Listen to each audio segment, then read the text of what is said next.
Hello there, this is TeamWorks Podcast. We are a podcast that will be talking about games from PlayStation, Nintendo, Xbox, you name it. We'll be talking right through all them platforms, right through all our episodes, but also we'll be now and again talking about Marvel stuff and stuff like that.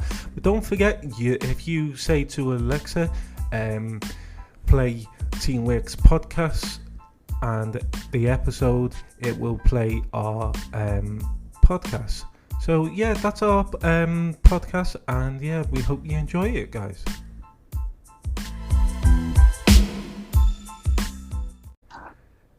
Hello guys, and welcome back to the TeamWorks Podcast. This is episode 12, would you believe it or not already. It's flown by this season, but we've had some fantastic guests on our show, but this week we have THEVINTAGEMILK. How are we doing, mate? How you doing, guys? Yeah, I'm glad to be on. Be well excited for this, I'm not gonna lie. Oh, brilliant. We're pleased to have you, mate. And how are you, Phil? Yeah, I'm doing good, man. Looking forward to the podcast. Yeah, same as well. So, me and Phil have got a few questions to ask you right through this episode, but Phil's going to start it off. Fire ahead, mate. Okay, I think the easiest question to start off with is, why did you call yourself THEVINTAGEMILK? Oh, okay. So there's a huge story. It's not an interesting story, all right? But I used to have a channel. It was called Ashen Plays, and that was like my main channel. Yep. Before I actually started streaming properly, do you know when you make a Twitch on your PlayStation? It was like lockdown kind of time. Yeah. So Me and my mates were playing Bloodborne and stuff, so we thought, we'll just stream while we're playing. You know, maybe we'll get some viewers. It'd be fun. Didn't get any viewers, but it was like a personal account that I never really used. I was down at a mate's house, and we were just playing games and stuff, and I realized that account was stuck on my play. Not stuck, but it was still on the PlayStation. So I thought, same mindset. I was like, let's just stream, see if anyone comes through. See what happens. And then we had a better idea, and we were like, what if we name it something funny, and then once we're done, we'll just raid out to something random, and then see if they say the name. So originally it was My Milkman. So we'd raid someone out, and they'd be like, "Oh, I've been raided by my milkman," and it was like, "Haha, yeah, not funny, really good, yeah." But right after we named it, we were brainstorming ideas and stuff. We were like, we should have done old milk or vintage milk. That would have been funny. And I was like, right, I got 60 days, because you have to wait 60 days before you can change your name again. Yeah. I was like, when our 60 days is up, vintage milk. Vintage milk is going to be the name. It's going to be great. In between then, I started streaming, because I got really burned out on streaming. I was, do you like that mindset where you're like, I need X amount of viewers, X amount of followers, all that kind of stuff.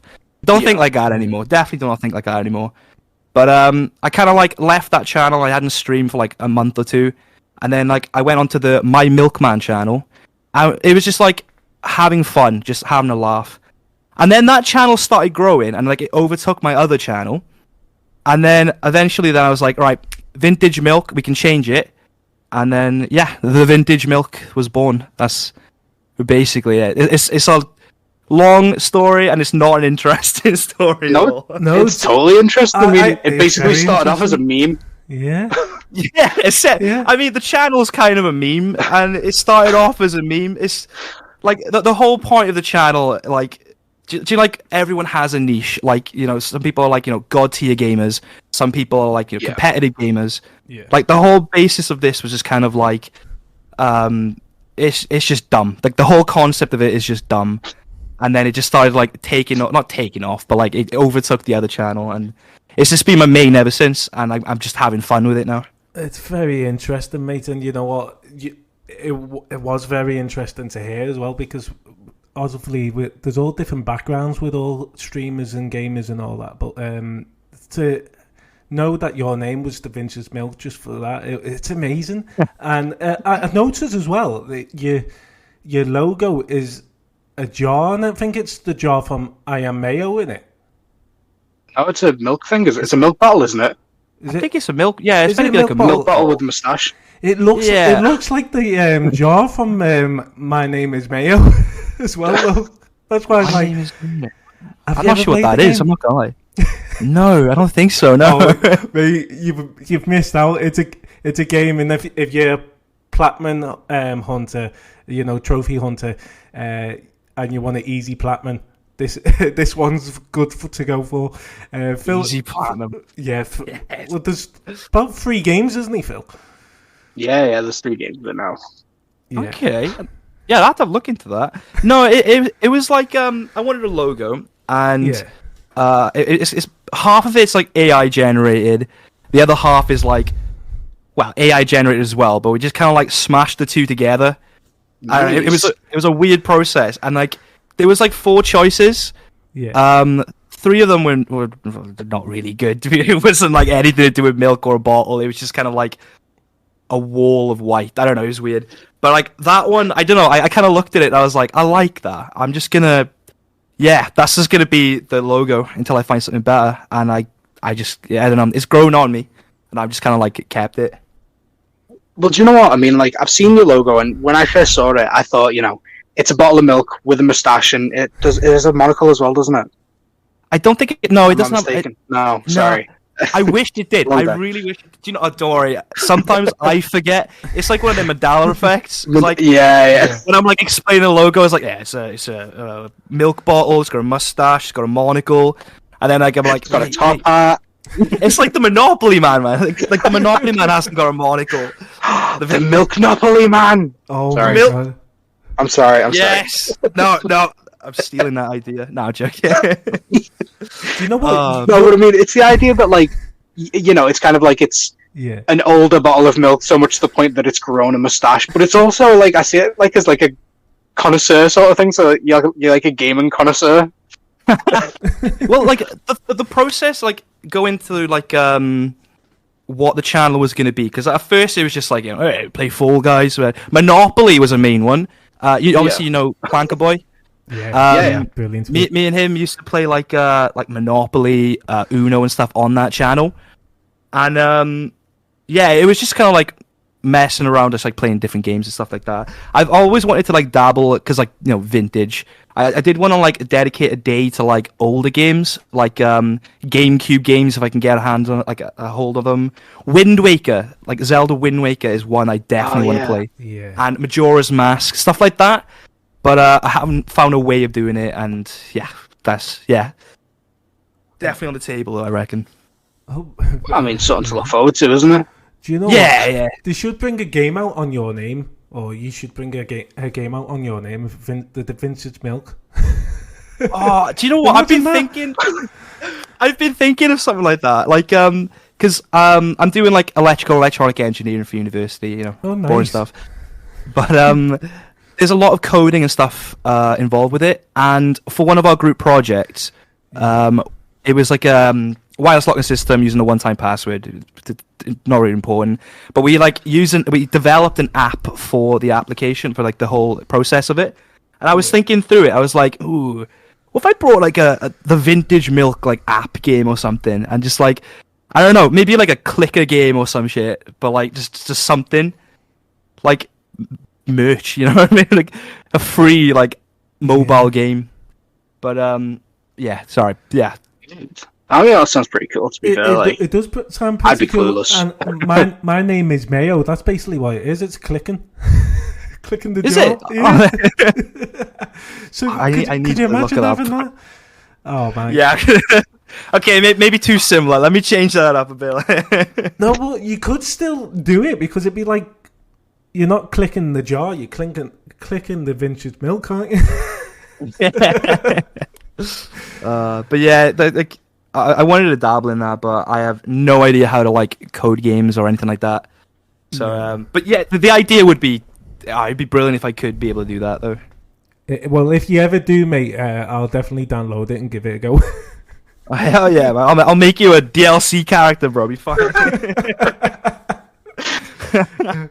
So you get your own skin on your jar of milk. Yeah, exactly. There's like different logos on it, like a T-shirt or something. It'd be. Oh, I'm gonna write this down real quick now. Well, I guess I don't get offered a free skin, but there you go. No. No. I say you as like just everyone, you know, Oh, you two, okay. everyone who's listening, you know, everyone who's dropped a follow on the podcast, you know, Yeah. you get to be a skin for my future game, my future shitty game. Oh god. Hey, do you know what though? It's probably games like that will take off. That's the thing. Yeah, I mean, I'd play it. hell yeah. I mean, me and my mate were on about making a game before. Again, this is before like university as well, so like zero knowledge on like coding or anything. But we always wanted to make like an RPG just so we can put all of our like terrible inside jokes into one game and just see like how people would react to things like out of context. But yeah, one day maybe. Yeah, you never know. One day. You never know. But yeah, Phil, you've basically got your skin already made because of Mr. Burns. Yeah, so just, that was the first one I was thinking of. I was like, Happy burnt milk. You'd imagine all you have to do is copy off The Simpsons, put Mr. Burns on it, and then put your name on it, innit? Sorted, exactly. See. Oh no! In regard to copying off The Simpsons, though, I had to change my logo because I was like, sooner or later I'm going to get into trouble for this because it was literally they copied off you with the name, didn't they? Really? Yeah, no, that's all it is. That's right. Yeah. Oh, bro. Oh, brilliant! It's good to hear different background stories of why people name themselves what they name themselves and why they became streamers. And that's the next question I was going to ask you. What made you come a streamer in the first place, mate? Okay, this one's not really much of like a long story for this one. It was kind of like, okay, so lockdown happened. I decided out of a whim that I was gonna quit my job, start university on the other side of the country, and then just do engineering like I was. But my housemate at the time started streaming. He still streams now, actually. I think he just came back to it. And like I don't know. I always wanted to like dabble. Oh wait, no, I've just completely forgot a vital thing before that. Before I moved to the other side of the country, me and my friend who was streaming decided that we would start like a streaming group. Like me and him, we play games together, talk about whatever, and like a duo kind of thing. Yeah. We did, I think, one charity stream, which went really well. And then we just never really did it again. So then we moved to the other side of the country because he was in that university anyway, and we got a shared house. And he started streaming. He had like a channel where he like open Pokemon cards and stuff like that. Really good. And then he started a different channel where he would be, playing games and doing this and that, like I do pretty much. And yeah, I always wanted to start streaming, and then when I saw my mate that was like he was actually doing it, I kind of like learned how it works, I guess, like that it can be done. Yeah. And then one day I just started streaming, and it was like, it was really good. It was more of like I was like extremely nervous before every stream because it was completely new. Even though like there'd be nobody in the chat or watching or anything, I would still be like so pumped to do it. And then yeah, it's just things like that. And as like the channel's like grown and stuff, like the focus on what I want to do with the channel changes. Like at the moment, it's mainly like challenge runs and like taking games that are like considered hard and making them harder and then seeing if it's possible to like do it, I guess. But yeah, it's to answer your question, it's like several things that made me want to stream, and then several other things that actually got the ball rolling for me actually streaming. That's amazing, mate. And it's very interesting to hear your side of the story, why you came a streamer, and it's amazing. But it's one of them as well. I came a streamer. Well, originally I was a video content creator. Still am from time to time, but on YouTube. I used to make my own videos, but at first I was just doing like voice commentary, just because my confidence wasn't all that there to do video commentary at the time. But then, you know, as you do, you record several times just to get that episode right or whatever you're recording. And then I said to myself, do you know what? I'm going to buy myself the PlayStation camera at the time on the PS4. And I thought, do you know what? I'm going to do some video commentary. So it wasn't too bad because obviously you can record, but when you come, then I became a streamer. I thought, you know what? I'm going to start streaming more regularly on Twitch. First, it was just like 1 or 2 days, maybe 1 day a week. Then I decided, you know what? I'm going to go a bit more here. But I don't know if you're the same, but when for your first time, when you've seen people come to your live stream and they're chatting away to you, and that's the time where you're the most nervous. I don't know whether you're the same. Was you the same? Like when I first started, like if anyone came through, especially if like anyone new came through, I'd be like, you know, oh, hi, hello, welcome in, all that kind of stuff. Because I don't know, like when I first started, like I mentioned before, I felt like I put way more pressure that I should have on like keeping them in, etc. I mean, now if someone new comes in, it's just kind of like, well, hey, welcome in, hello, how are you doing? And then just like having a chat with them. But yeah, when I first started, someone new came in, terrifying, absolutely terrifying moment. But it's really good, like a good terrified. It is, because you don't know what to say, do you? And it's like, oh, hi, how are you? Welcome to my channel. And it's like, oh god, you're like, I hope I don't say anything here that it takes them off and all that. It's one of them. But now, literally. But now, mate, I get up off my chair and I dance to my audience. Oh hell yeah! And looking back to a few years ago, and I'm thinking to myself, well, I would have never got the courage to do that. But now it's a whole different level. Literally, I saw a clip on my on the YouTube channel that I had, and it was like they're all gone now, like them videos, but they're not gone, but they're like they're private, they're private because they were just bad. But like there was like one part where like someone new came in, and you could just see, like, this was like a year ago when I started, and you could just see me just like, hi, welcome, how are you? Just like stumbling over my words, and just man, it's refreshing to look back at it, because like when you look back on like old streams and like old stuff that you've done, you do like, you don't notice like the growth that you have while you, like, you know, as things go on. But then you look back at like what you used to be like, and you realize like how much you've improved and how much things have changed, etc. Yeah, definitely. And you know what? Sometimes still, even though you're good at what you're doing, it's one of them. There is nervous point still. Yeah, big time. There's always a nervous point, and I'm pretty sure Phil can add to this as well. What would you like to add to it, mate? You know what? It's funny, right? Because you both said like he's obviously, when it was early on, you just got nervous when like people came into the chat. For me, it was the opposite. I was nervous when there was no one in the chat, because I'm just sat. Well, like if I'm playing a game, I can comment on it constantly. Do you know what I mean? I won't shut up. Yeah. But when it comes to doing the wood burning, I'm just sat there like, yep, okay, this is fun for me, talking to myself, and I can't like just chat away about nothingness when there's no one there, because I just feel like I'm talking to myself. Yeah. Go on, sorry. Yeah, that's alright. That just feels awkward to me. I can't do it. Yeah, I can imagine like doing that is like a lot more difficult than just like playing games and stuff. Yeah. Because because I'm amazing. Yeah, big time, big time. You are, mate. Honestly, the stuff that you do is amazing. No, but like obviously, like I've stopped by and like I've watched the streams, etc. And it's really good, bro.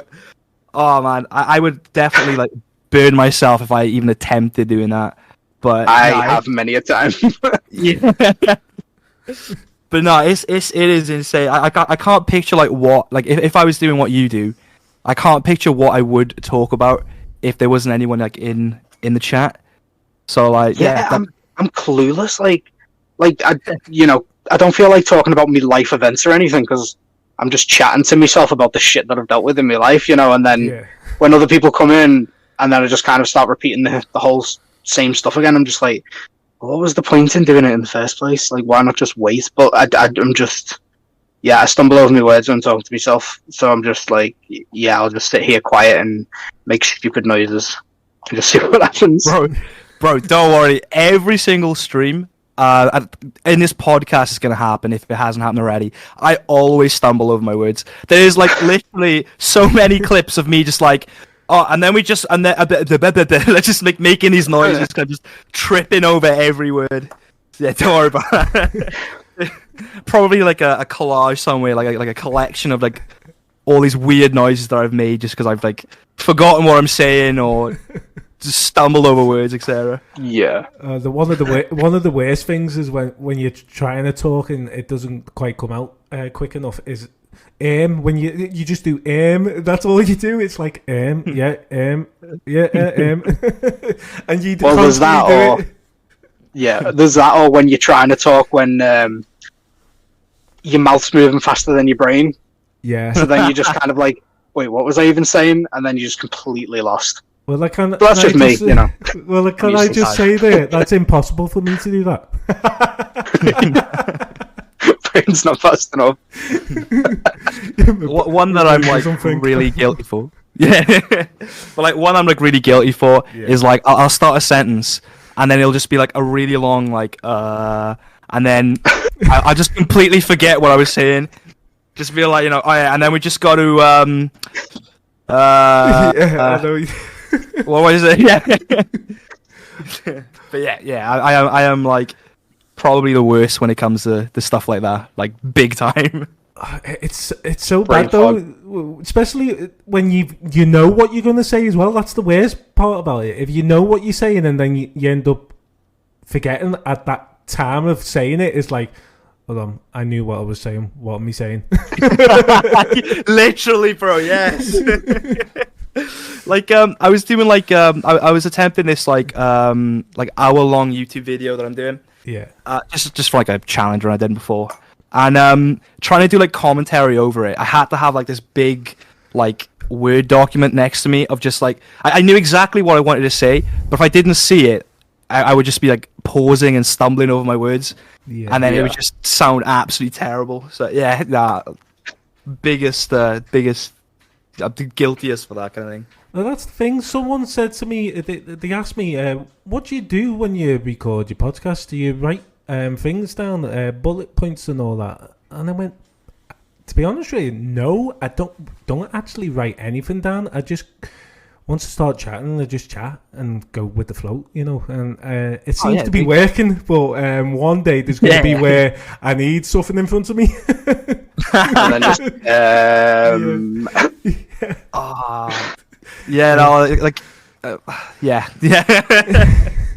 The thing is, though, I mean, when we first started doing the podcast, like we were talking about Rogue, them, we were talking about Rogue Company and then certain games and stuff. Yeah. And with that, we did have like 4 or 5 bullet points. And it's like, these are the topics. This is the order we're going to talk in. But then it's literally just like Battle Pass, Mario Odyssey, you know, just literally single bullet points with no information about any of it, and it's just like talk. Do you know what I mean? Like, because when you start talking with a mate, it's just kind of everything just kind of fits into place, doesn't it? Yeah. It's easy enough. It feels more like it sounds and feels more like organic if you just like having a chat instead of kind of like taking things off from like a script, not a script, but like no, I get you. But no. I mean, quintessentially, it is like a script, you know, when you do write bullet points. Yeah, it is, yeah. But they're more like talking, like you said, like Mario Odyssey, for example. It's not like, you know, Mario Odyssey, this, and this. It's just a vague topic, and then you just chat. But yeah, that's the better way of doing it, I reckon. You guys are smashing it. Like, oh, thank you. You know what? Affairs, I don't know whether you've heard before, but we started back up in 2021 when we started the podcast.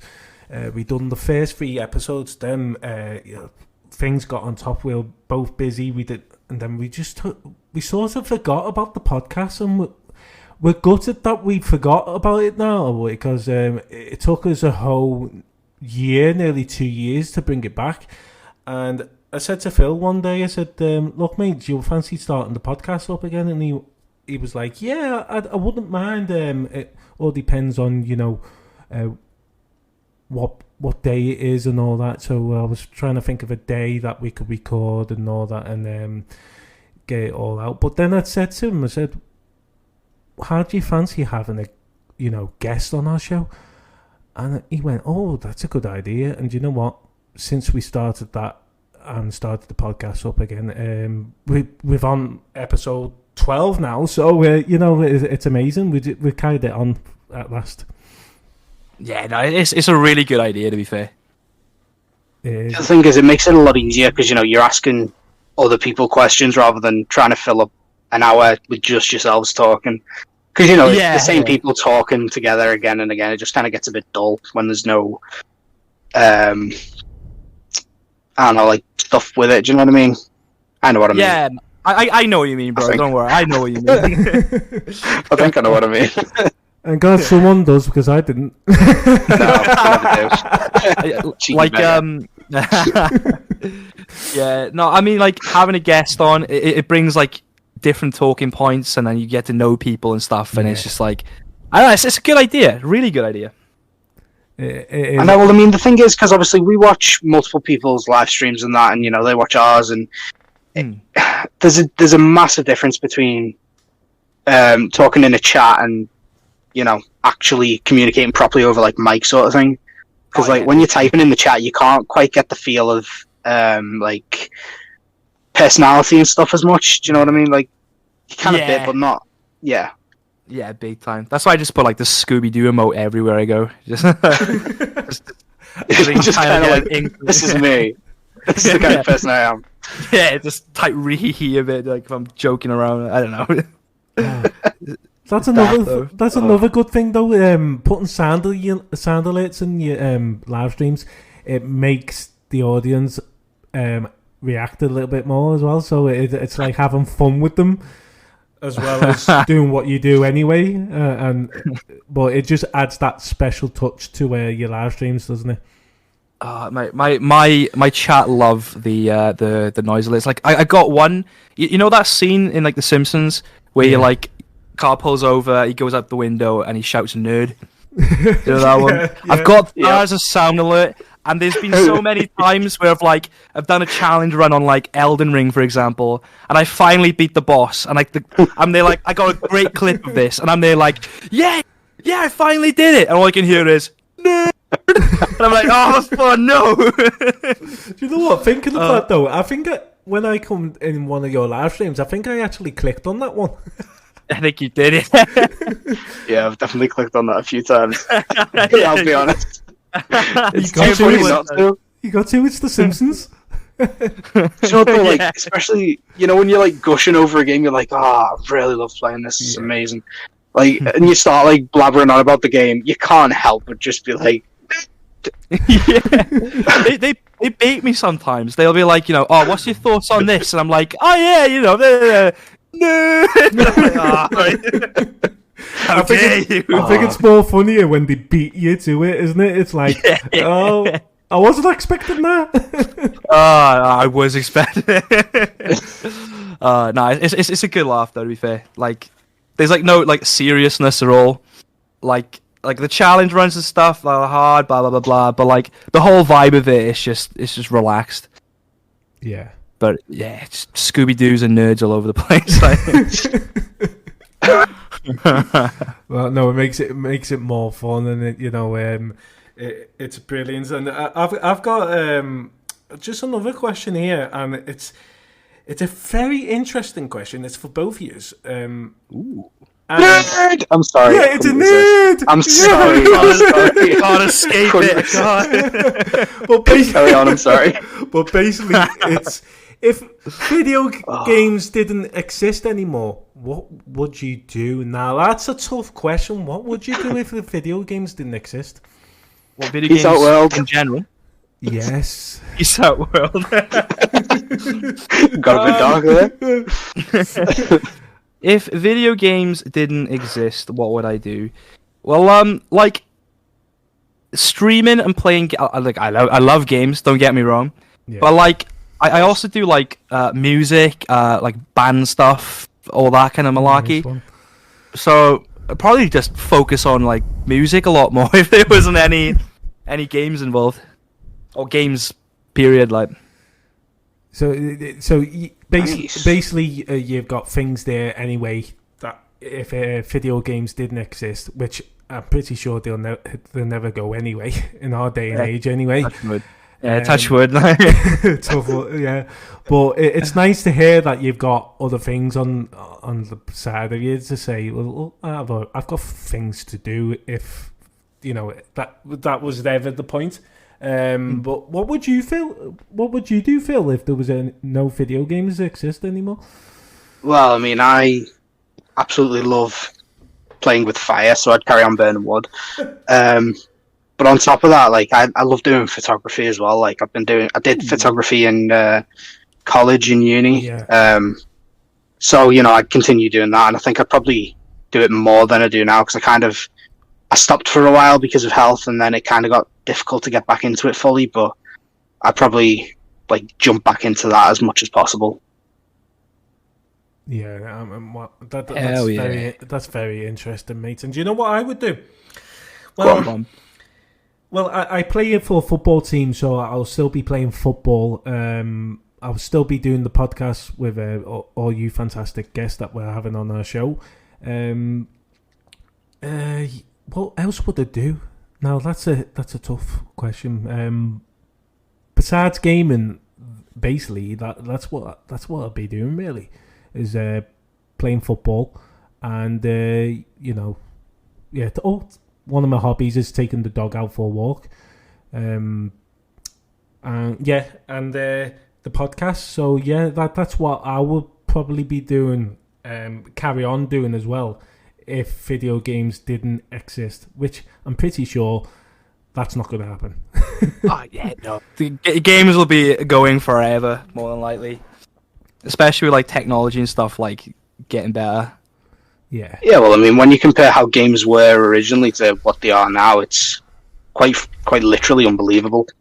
Oh yeah, big time. Oh, all right. Probably like not how podcasts work, but I got a question for you two, right? Yeah. Go for it. Go for it. Do you think, right? Like horror games and stuff like that.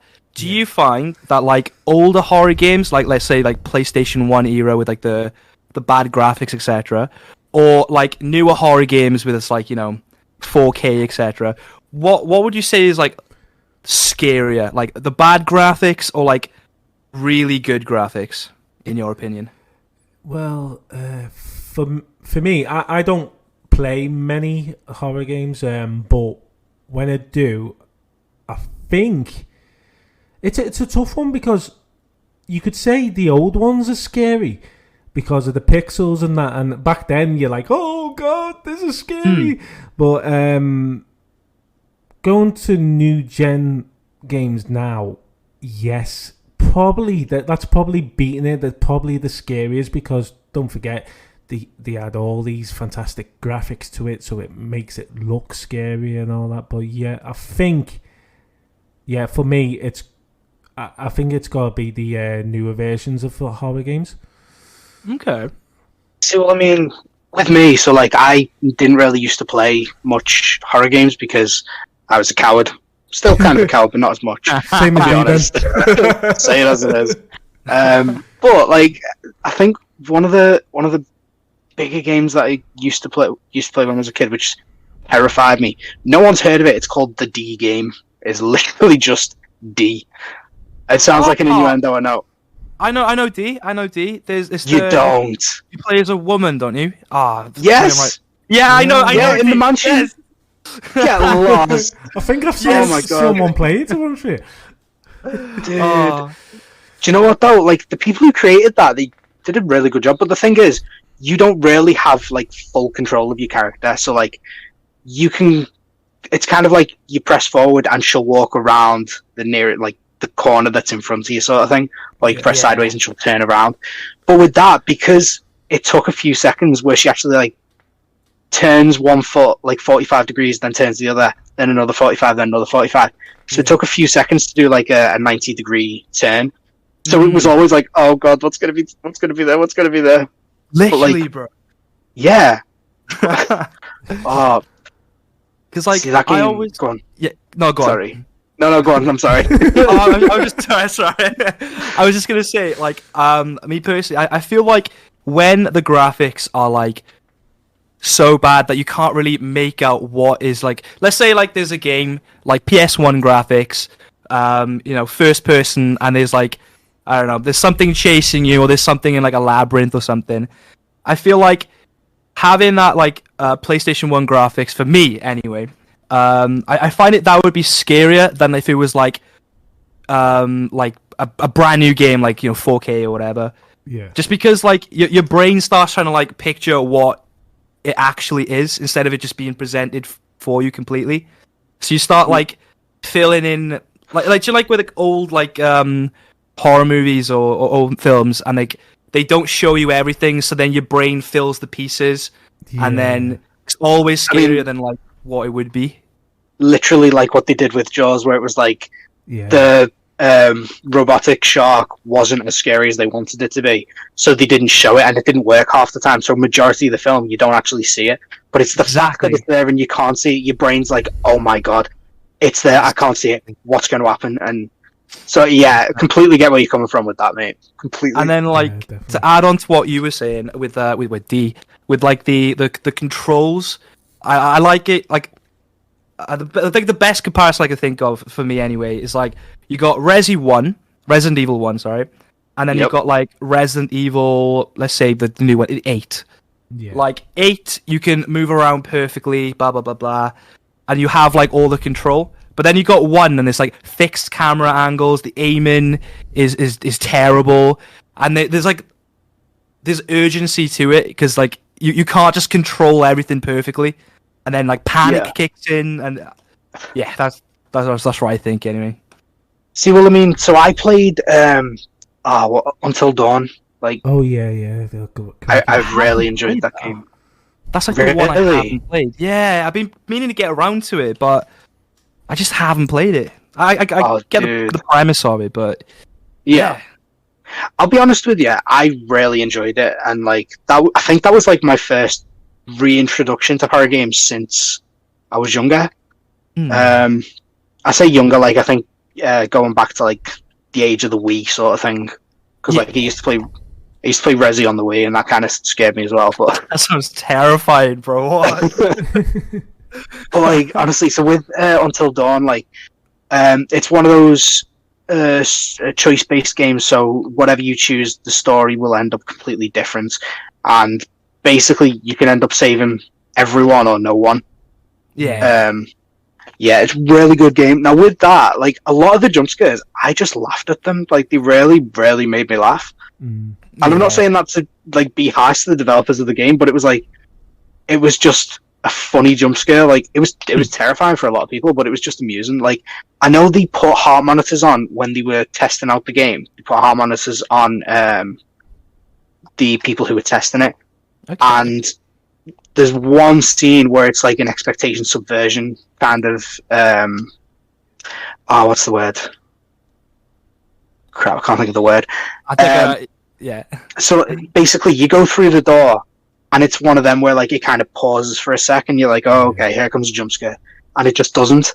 And you're like, oh, all right then. You carry on walking, and the next thing, this ghost like jumps and screams in your face, and evidently a lot of people's heart rates jumped up at that, and it happened to me. And like the moment after, like, oh god, I just started laughing, and I thought. The thought of the D game now, though, I think about that and I think, oh no, I don't want to. Like the idea of that. Do you know what I mean? It's ridiculous. Yeah. Well, going back to what you said, the Vincent Milk, saying that you think the older games are the scariest. I can sort of agree on that with you, because do you remember Doom? Yes, I love Doom. Yeah. Now that is basically what you describe a horror game to be like on the older consoles. Literally, you didn't know what was coming, and the pixels on that was terrible, wasn't it? Yeah, big time. Do you know what? I actually played like the original Doom like not too long ago, maybe like a month or two ago. Yeah. Because they're like on the PlayStation for like pennies, and it was a good time. But yeah, sorry. Yeah, but they remade it for PS4, didn't they as well? Are you on about like the 2016 Doom? Yeah, 2016 Doom, and I think they brought out the older Doom games, if I'm correct. It looks basically same like pixels, like, but it was on, a newer gen. Yeah, the 2016 Doom. I don't think it's like a remake. I think it's just like a new Doom game. I might be wrong though, but yeah, like Doom was like one of the first games I played on the old channel. And if you haven't played Doom 2016. Oh, it's such a good game. It is and the music. Oh my god, the music on that is amazing. Yeah. I would definitely check that. Oh, brilliant! I don't think I've actually played Doom, or I might have tried it back. When it was on. What was it on? Was it on PlayStation 1 or PlayStation 2? I can't remember now. I only played it on PC. Is when I played the original Doom back in like primary school. Yeah. Oh no, it might have been on Nintendo originally. No, I can't remember what it was on that. I don't know whether it was on PlayStation or not. Originally, I'm not entirely sure. I know it is now because obviously they've got the newest one. Yeah. But yeah, I can see what you mean about older games can be more scarier because of the pixels and because you don't know what's going to come at you. It's like, yeah, because I know with Doom, you there was this big long stretch with two walls at the side beside you, and then there was something like from the distance, like you didn't even know what was coming, and literally it came closer and closer, and then it was I think it was a zombie, wasn't it? But yeah. You just don't know, do you? I know exactly what you mean. There's a game. It's not an old game, but they like designed it in like as if it was like a PlayStation 1 game. Yeah. I haven't played it. I've seen videos of it. And to be honest, I really do want to play it because it was like one of the most like scariest games that I've seen. Like one of them at least. Anyway, it was called like the Power Drill Massacre or something. Oh yeah. And like it's PlayStation 1 models. You go into like a catacomb type thing, and do you like Slender Man where you have to like pick up like notes or keys or whatever to progress to the next place? But there's a killer in there, and it's power drill at hand, and like you don't know you can't see him until like he's chasing you. And the only way he's there is because you could hear this like 8-bit like power drill, and then you've got like 2 seconds basically to escape with like the tank controls like PlayStation 1 type, and like the panic that you have, like I was just watching a video of someone playing it, but the panic I had like watching that was like I didn't experience anything like that in like I don't know I say Resi 7. Resi 7 was quite spooky, like Resi 8 or something. Do you know what I mean? Yeah. I don't know. I think it's like the atmosphere and the aesthetic that makes it like spooky. Yeah. See, the other thing is though as well is that sound. So like, because again, you're not seeing what's there. You know what's there, but your brain is filling it in for you. And literally, what your mind can create is so much more terrifying than what you will see on a screen. Literally, so like, that's why I think, in my opinion as well, they are scarier because, and like especially. On like Doom, for example, where you can see that they're quite flat, the enemies are quite flat, but it's like the way they move at you, because they don't move like a real person or a real thing, which kind of takes that humanity away from it. Like, do you know what I mean? So then it makes it even scarier. I don't know if I'm right there, but no, I agree. It's like the fear of the unknown type thing, where like your brain can't process exactly what it is. It's like we both said, it starts filling the gaps, and then like whatever your brain will imagine it to be a lot scarier than what it actually is. And yeah, Yeah, because one minute you could be thinking, oh, something's coming at you, and then nothing comes at you until 5 minutes later, and then you're like, that's where you get scared, you know. I love it when they have it gives you like a false sense of security. Yeah. And then it's just like, something's about to happen. Oh, nothing happened. And then something happens. It's little things like that, man. But yeah. Well, yeah. I mean, that is literally like the biggest jump scare in Until Dawn. As I say, going through that door when you think, oh, here comes something, and then it's like, oh no, you're fine, carry on. Yeah, literally. It's that. Oh god, honestly. That's probably the scariest part of the game, is basically thinking that something's going to come at you and doesn't, then 5 minutes later, something's at you. Yeah. That's when you become scary. But I think you can just say that I'm a coward as well for playing games like that.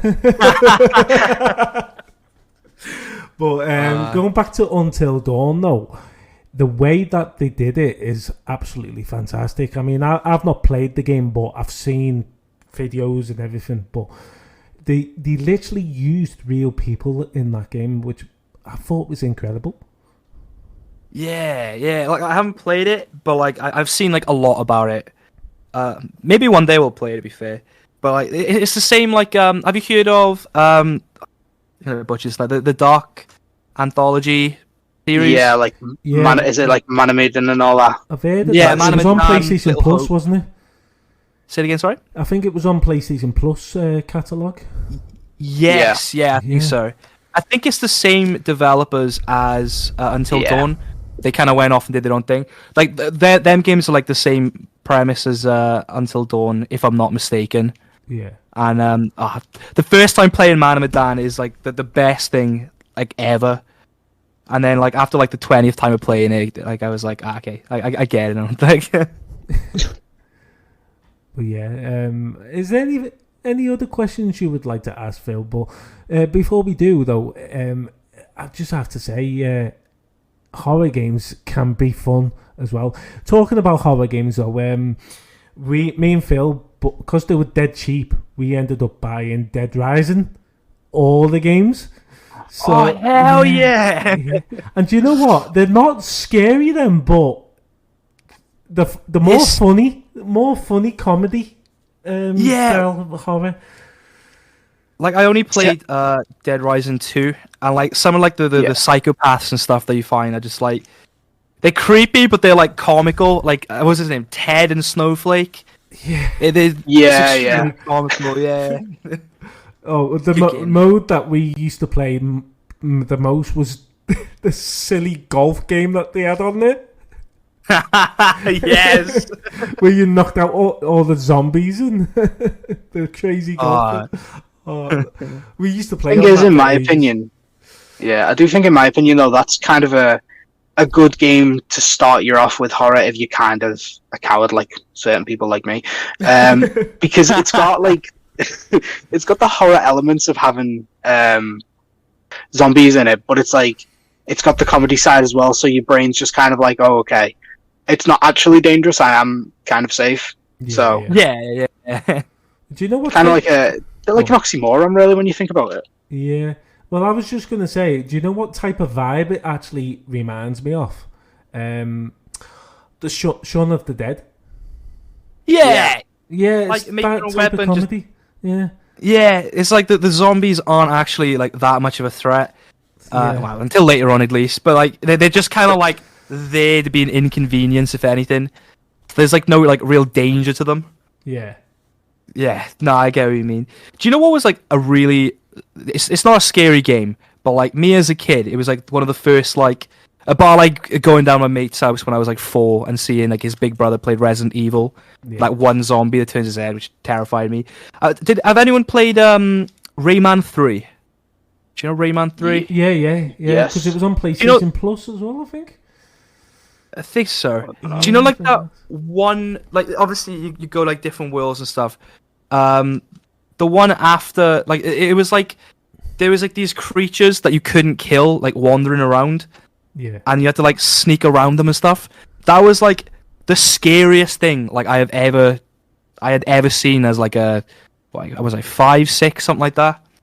Yeah. Like the whole game is just like, colorful, collecting things, bullying these bad guys, And then you get this one level, it's dark, and there's like dark corridors, and there's these things that are like taunting you, and you can't kill them. That was terrifying. Yeah, I mean, I had a similar thing with Legend of Zelda. Which one was it? Oh no. Ocarina of Time. Yeah. Yeah. I think I know what you mean.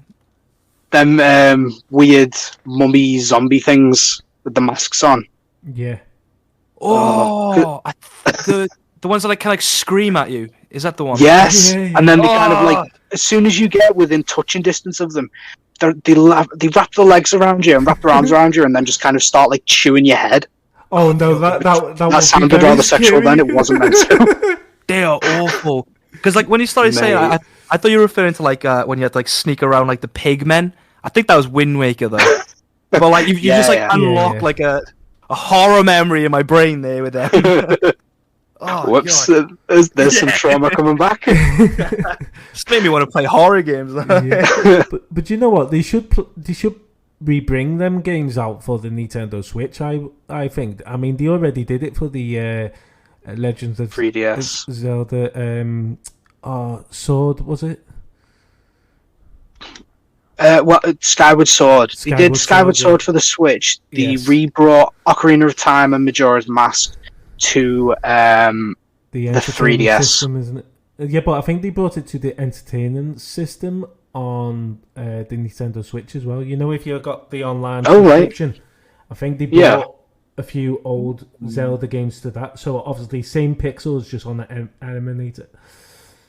Yeah, that's dope. That sounds really dope, actually. Yeah, but I think it's funny where you get those like really happy-go-lucky games, and then the next thing it's just like boom, horror. Cause literally, bro, yeah. It's so unexpected, and it just proper throws you for a loop. Oh, literally. Yeah. That's literally like Rayman 3, bro. And now Zelda, now that you've reminded me of that. Well, talking of Zelda, parts of Legend of Zelda was quite scary enough, wasn't it? If you were a kid, basically. But, what was it, sorry? Oh, yeah.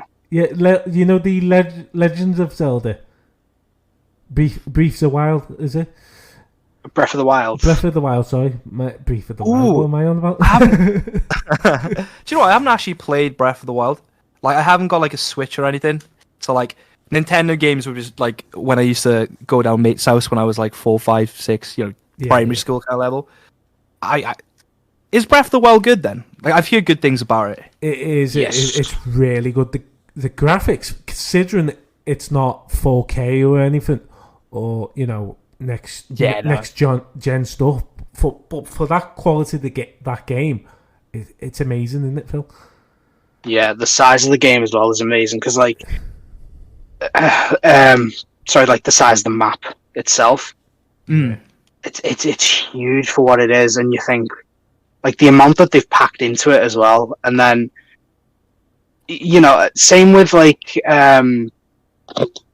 Skyrim, like, and The Witcher 3, the amount of like side quests and things you need to find and stuff, like, it's huge. It will take so many hours to get through it, and like, even once you've completed it, you have not fully completed it, which I love that in a game. Like, I haven't played Skyrim, and right.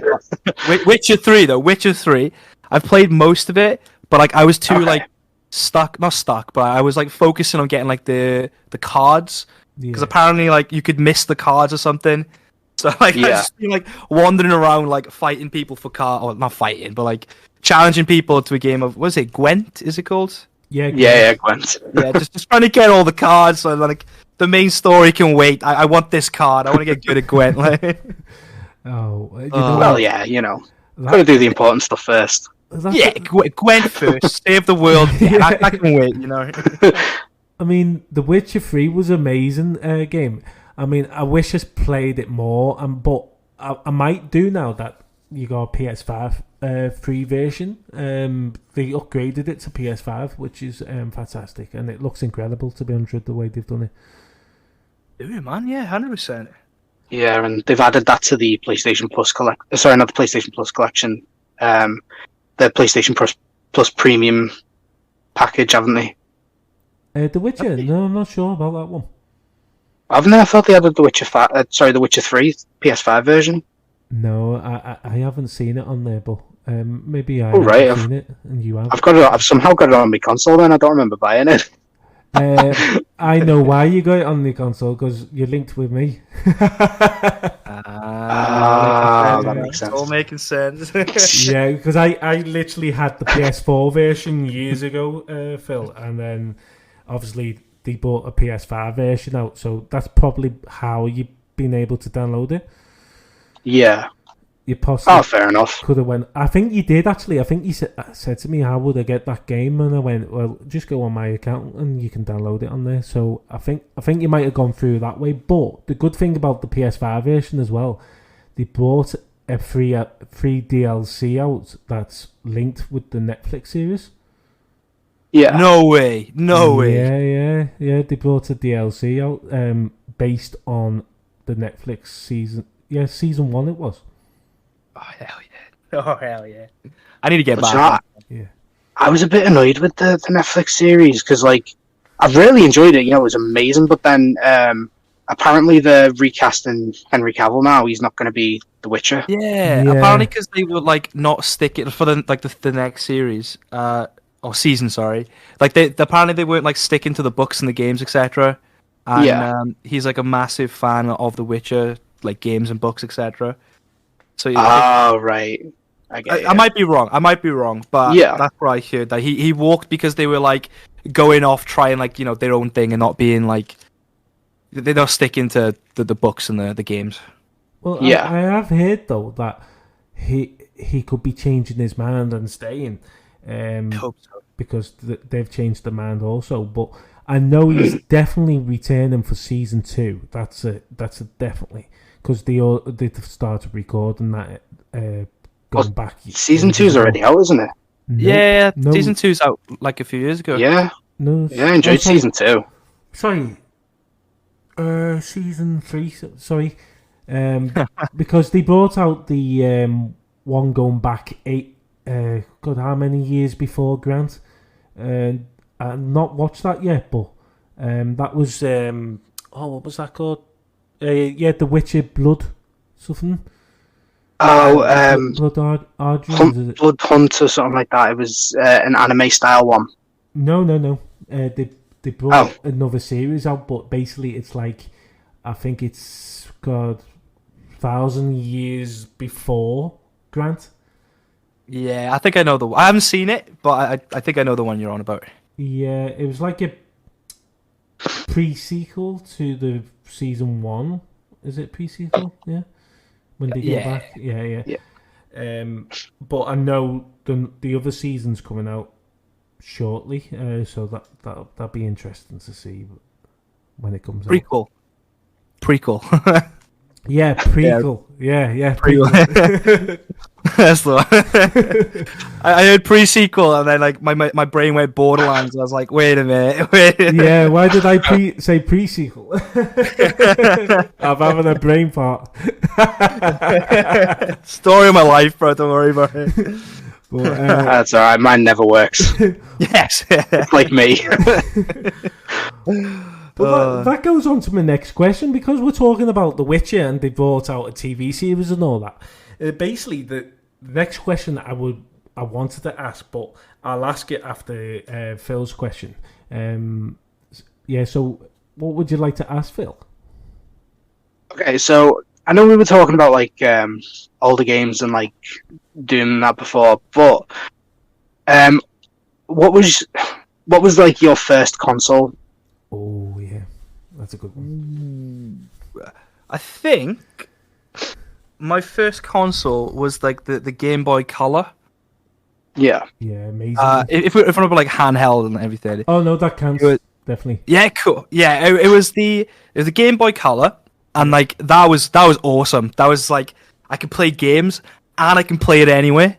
Yeah, that's crazy. You know. Completely changed the game.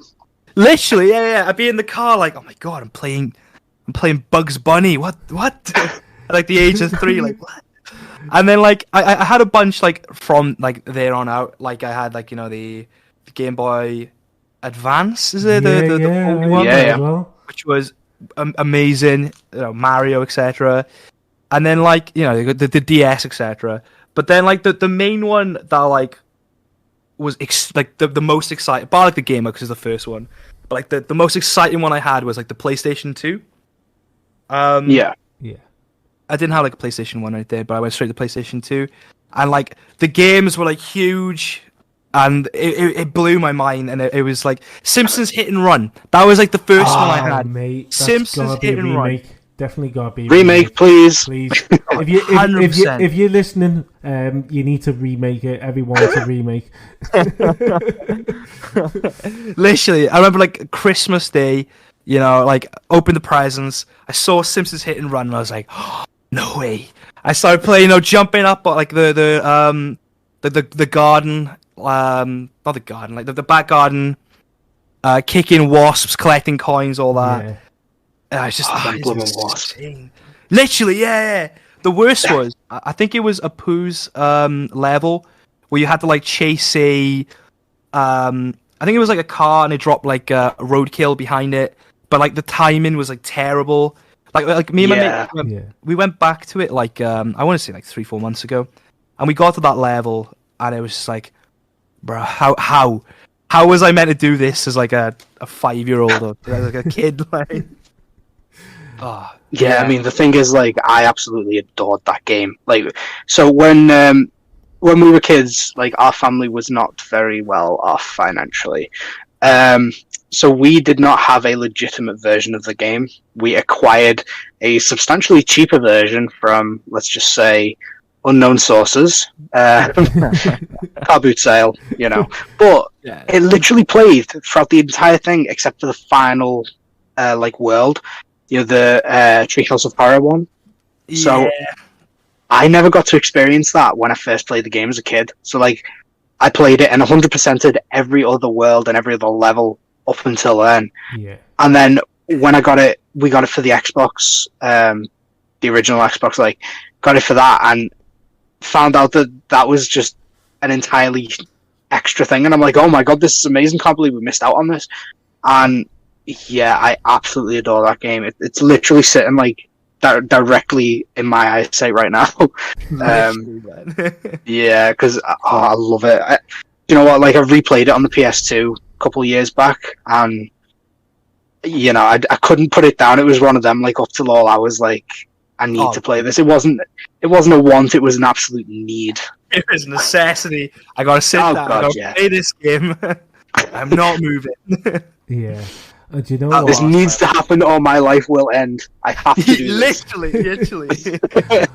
But do you know what? It should be a remake. Either that or they bring it to the PlayStation Plus Premium tier. I mean, that would be amazing, wouldn't it? Yeah. Do you know what, right? I do have an opinion on this. So I think they should bring out the original game, re-bring it out, either for the PlayStation Plus Premium thing, or bring it out as a separate thing, but literally have it like same graphics, same everything, just 100% the exact same game. But you can now play it on your PS4 and PS5. But then on top of that, they could also then be like, we're going to do a remake of it, and literally remake the entire game like with these kind of graphics that they can have now, and the quality in that now with multiplayer. Yeah, oh god. Do you know what though? Open world, the whole thing. Yeah. And then section it off with a dome so that you can't go past it. Oh, yeah. So a bit like the movie style. With the Simpson law. Yeah. Yes. Yeah. You heard it here first, folks. And they could introduce Spider Pig as well in it. Oh my god. Imagine that. They could like they did the same with like they're doing like loads of games where they're like remaking and remastering stuff. And that's like a cult classic. Like, absolutely. I'd pay money for that. I definitely paid money for that. This is the thing. I have spoke to hundreds of people who are like, I would pay top money for that. I would pay top dollar for that. And I'm like, hell yeah. Like, I'd empty my fucking bank account to play that, because that was the game of my childhood. Literally. Do you know what? The thing is, though, they could actually hire that person that literally did. He basically remade the map, didn't he? And just split it into like all different places on an open world map. I think it was through Unreal, Unreal Engines. Unreal Engine, yeah, with Epic Games, because obviously anyone can make a game on there now. You don't have to pay or anything. You'd literally go on there, but you have to be really good at it. That's the thing, isn't it? But but it's literally open there. If you got Epic Games now, you can download Unreal Engine and start creating your own game, which I think is absolutely fantastic. And this is what this guy did. He literally decided one day, do you know what? I'm going to go on there, and I think he took parts from the old game, didn't he? From Simpsons Hit and Run. Yeah. And then he replaced it with newer graphics on top of it. So it was amazing. And he showed a little tour around what it would look like. And you know what? If they hired them, him, I think it could be a fantastic game. 100%. 100%. But You know what game I like? Go on. Oh, go on. No, go on. Oh, sorry. Sorry. I was going to say, one game I would love to see like have the same treatment as like, Simpsons Hit and Run, like, bringing it back out. Yeah. Did anyone play the Futurama game on PlayStation 2? Yes. Bruh, the most I can't cursed remember, but I have watched the TV series and I absolutely love it. Yeah, it's essentially, I can't even think what the story is driven, but like the entire game is just cursed. They're like the second level, you're like in a sewer, and I remember me and my mum playing it when I was little, and it was just, it's so hard, bro. It's so cursed, but it's such a good game. I mean, that I want to see come back. Wouldn't that be good? I mean, you could be the robot and just drink loads of beer and it won't affect you. I mean, any other electric stuff, it will blow up. Why not, wouldn't it? I think you do play as like every character on there. Oh, Yeah.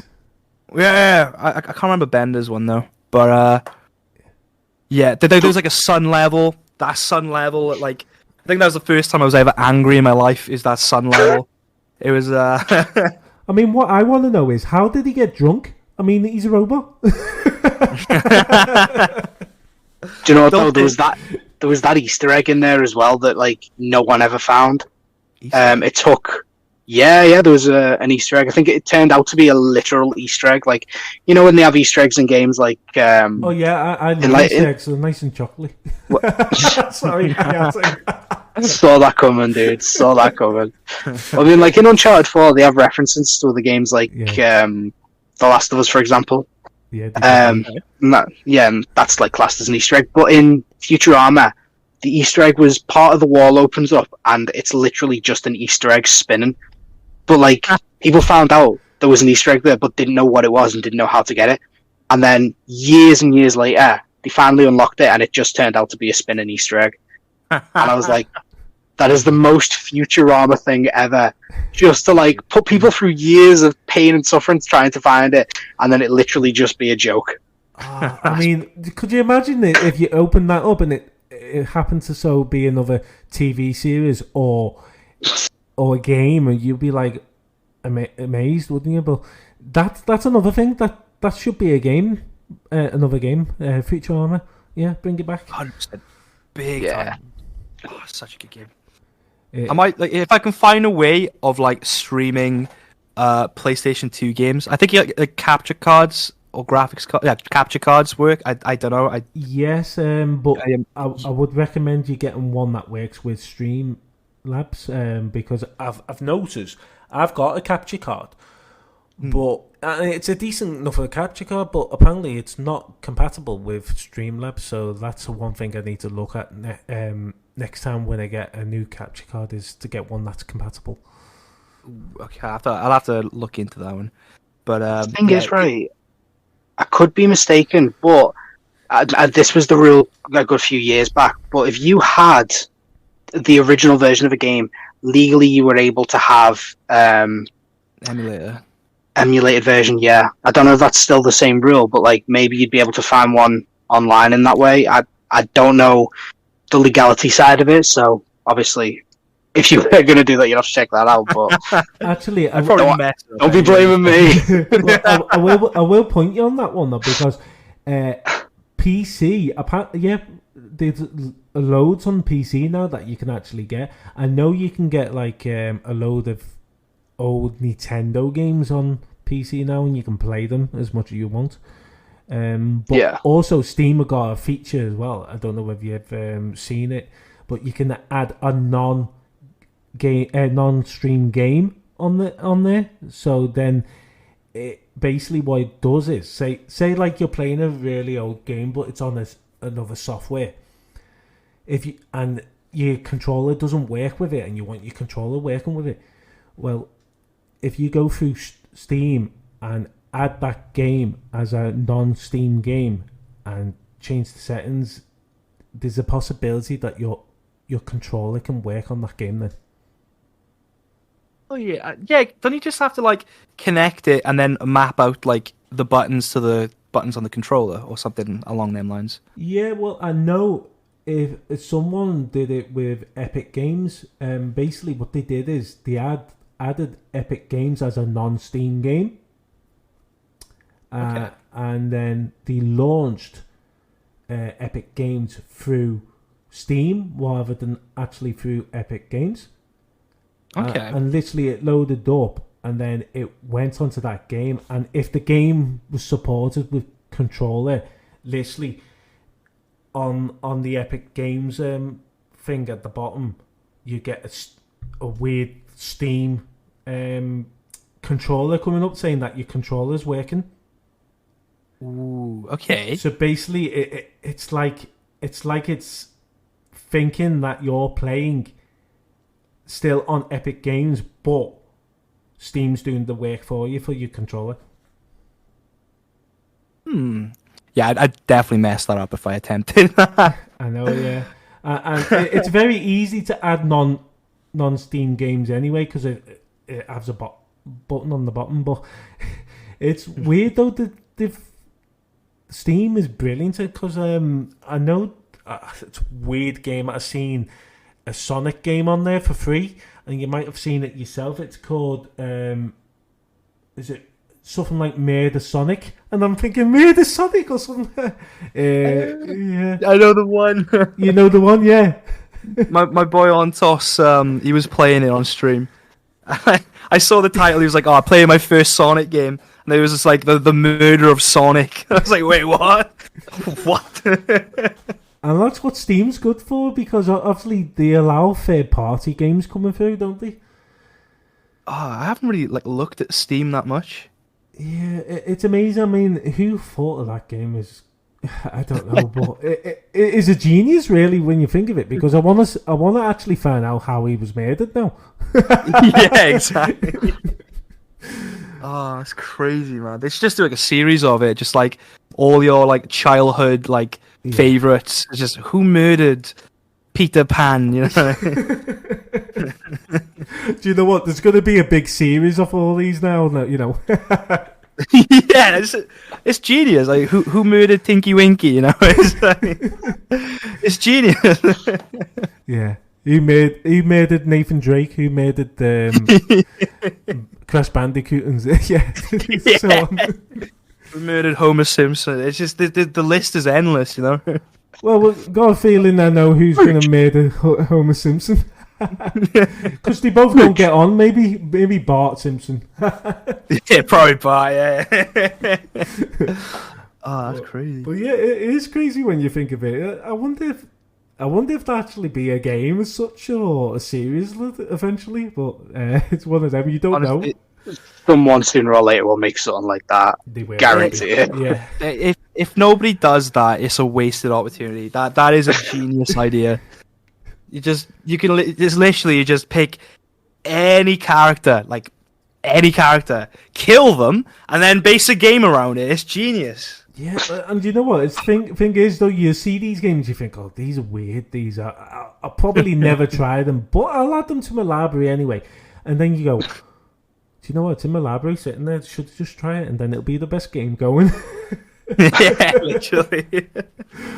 But, do you not think how amazing that is, though? The fact that, like, so when we were kids, like, you're playing on like, so I was on the Mega Drive and the Super Nintendo Entertainment System. So like the idea of telling me back then that, oh yeah, you'll be able to download pretty much any game off the internet. Yeah. I'm sorry, what?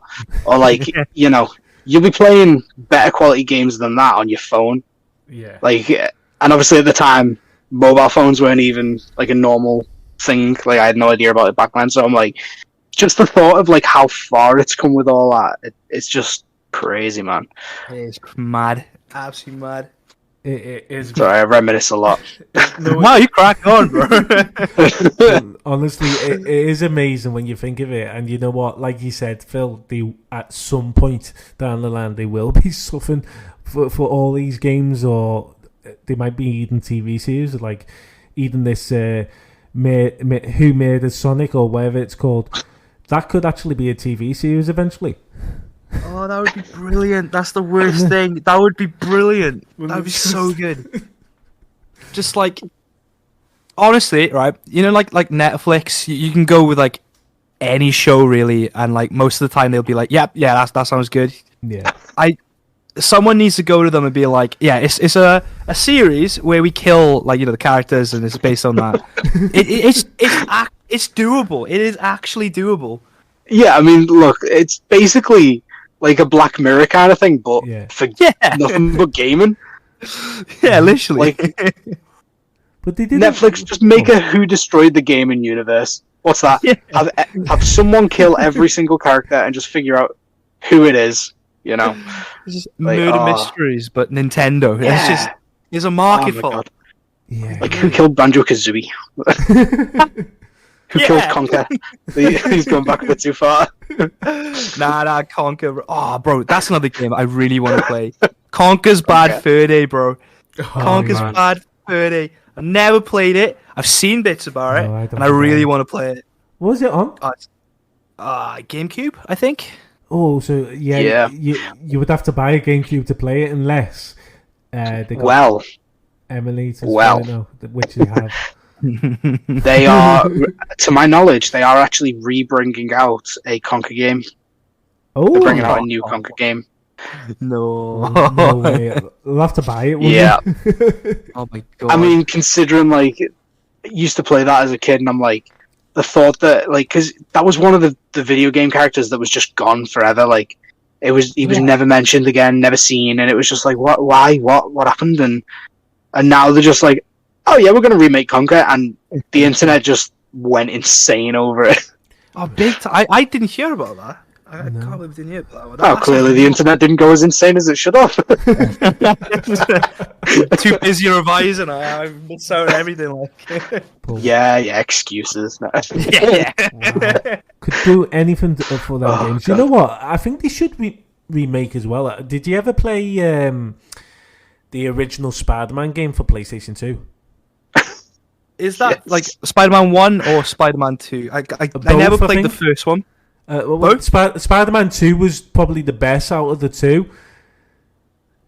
Yeah, I played Spider-Man 2. I never played Spider-Man 1. Spider-Man 2 is... The swinging in that game is insane. Yeah. Like, it feels so good. The girl... I don't know if you remember, like, the girl that's like... Bye. She is if you're gonna remake her, take her away. Take her out. No, they need to just make that in every scene. I used to like die. But you know what's so funny though? It's the funniest thing. Because of the graphics and all that. You know when there was this certain bit where you had to jump over a roof onto another roof, and literally sometimes you got stuck by trying to do it, and I don't know how many tries you tried doing it, but like I was like, oh come on, like, I can make it. Next minute I've just like crashed into the wall and I fell down to the bottom, and it was all you hear is literally. And you go into a black hole. You don't actually see your building all the way down. It's like, oh yeah, I've gone. Yeah. the one that like I think I stopped playing. Like when they what's it called, the Statue of Liberty. And there's like a whole like alien thing on the Statue of Liberty. You've got to swing over to it and then like blow this machine up. That was the most like I played like Dark Souls games and stuff, but that was the most infuriating thing I have ever done in a game. Try to swing, and then if you fall off, like you land in the water and you're back on shore. Oh man, that was. But yeah, first rage. That's another game that should be remade because I think that was absolutely fantastic. But saying that, the Spider-Man games these days are fantastic anyway, aren't they? I haven't played any of them, to be honest. You need to. I mean, you need to play the first one first. We've actually got them twice because what they did is they bought it for the PS4. It was absolutely amazing. I still need to platinum that, by the way, because, like I say in every other episode, is I don't stay to one game, so I never complete them all the time. So it's one of them. I'm like, oh yeah, I fancy this game. Next minute, oh god, like a month later, oh, this game's coming out. Yes, let's get that. Just by man, that Phil's nearly got all these platinums anyway. And there's me thinking, oh, do you know what? I'll just try that game. And Phil waits until he's got the platinum, and which I need to do, and I'm going to do it. I'm going to stick to one game and just platinum it. But yeah, going back to Spider-Man, they brought Spider-Man. It was literally just called Marvel Spider-Man on PS4. Absolutely amazing game. The story was incredible. The side missions were fantastic. But then they brought Spider-Man Miles Morales out. Now that was brought out the same year. I think it was same year the PS5 came out. So that was like one of the big games that came out. And they also brought the PS4 version of the PS4 Spider-Man, but they brought it as a PS5 version. So they like changed Peter Parker's face, and it looked more like Tom Holland, in my sense. But they brought all ray tracing and everything, so they did a fantastic job remastering. But I've seen recently on a Facebook page that someone tried to buy the remastered version for it, and they can't find it on the store. But I'm pretty sure it's still on there. I mean, why would they take it off? I'm not sure. Did. I know we got it as a bundle, didn't we? Part as Miles Morales. Well, the thing is, so we originally got the original Spider-Man game for the PS4 when it first came out. Yeah. I am happy to say I platinumed that. We then got the Miles Morales PS5 one, which had the PS5 version and a PS4 version, which I have platinumed both. But then it also gave us a remake of Marvel Spider-Man remastered for PS5, so we've got a platinum for that as well. So I basically got like 4 platinums for 2 Spider-Man games. Hell yeah. Just because I'm so sad, and I was like, well, it was straightforward enough. I can quite easily platinum that again. Screw it, why not? Well, aren't you currently doing it for Uncharted again as well? Literally right now. Well, I was just going to say, you could have done it an easier way. I've heard that there's an auto pop system in it. No. Yeah. Apparently. Auto pop? Basically, I don't know if I believe it. Auto pop means basically, say you have a older gen game and you completed all the trophies and got the platinums, and then a new version of the game comes out. It opens up all the trophies, so as soon as you log on to the newer version, you get all them trophies for nothing, basically. Oof. See, well, I know Rogue Company did that, but that was because like the save files were all online. Yeah. Because it's an online game, so obviously everything's all there. But I actually don't know if you can do it with Uncharted 4. I'll have to have a look. But I so believe. I mean, whether it's true, but I did actually hear. Well, not hear, but I seen someone saying that they've had auto pop trophies coming through. So, dude. Earn the platinum, do it again. Yeah, earn the platinum. Oh no, Bob, do it again. To be honest, I'm almost at the end of chapter 13 so far, so... Oh, yeah. There we go. Just keep going, bro. Don't auto pop, you got this. Don't be lazy. Exactly, yeah, you got this. What level have you done it on? Have you done it straight on hard level, or have you gone to enjoy it again? Well, this was the thing. So obviously I've got to do it on what was the hard? I can't remember what the hardest level was. I think Crushing. I think you're crushing. Yeah. You've got to do it on crushing anyway to get the platinum. Or at least you did on the PS4 version. I assume everything's still the same. Yeah. But when I first went to play it, it didn't let me pick, and it wouldn't let me pause the game. It wouldn't let me block. It wouldn't let me screenshot. Sorry, not screenshot. Use photo mode. And I'm like, what the hell is going on with this? Why have they removed the pause section out of it? Why can I not do this? Why can I not do that? And I got relatively far, and then was like, I'm just gonna assume it's saved, hopefully, and just turn it off, because I couldn't save it myself. I just had to rely on autosave. Yeah. And when I turned it back on, all that stuff was back there, and I'm like, okay, well, I have no idea what difficulty I'm playing this on now, but I'm assuming it's not very hard, because it doesn't feel very hard. It's quite easy at the minute. Well, that's another game I need to complete and get the platinum for. There's so many platinums I need to get, and I need to just like maybe take a night off streaming and just like platinum so many games if I can. Do a stream where you're trophy hunting or something. Oh yeah, man. Yeah, that would be definitely. Yeah, I've thought about doing that. You know, I have actually thought about doing that. Yeah, I used to do go on. I was going to say there are some games I would say don't do that on, but quite a few you get away with it. Like Pretty Girls. Was it Pretty Girls? Like well, what? yeah. Pretty Girls. I wasn't going to say that one because the game behind the actual game of that is a good game, but the way they've done it, it's a bit weird. It's over-sexualized for no apparent reason. Because you can hear with the name though, it's a Japanese game. Yeah, don't based, but don't stream that one. I've already platinumed it, so it's alright. yeah, so but like I was actually gonna say something like Shadow of the Colossus. Like I wouldn't trophy hunt that because you're literally starting and restopping about 150 times just to do the same fight, just to get your XP up so that you can completely unlock all your character's abilities so that you can do certain things. But like, and one of the trophies, you literally have to run for 15 minutes straight across a bridge across the entire map. So, might bore a few people. See, I've gone beyond like the whole like boring people on stream because not like I'm not boring. I'm not saying maybe I am. I don't know. But like there was a stream. There was like a challenge run I did. I'm assuming you guys know Elden Ring. Yeah. Oh yeah. Yeah. So I thought, I'm gonna beat Elden Ring, but I'm only gonna use a shield. That'll be fun. And Dude, what is wrong with you? I did it.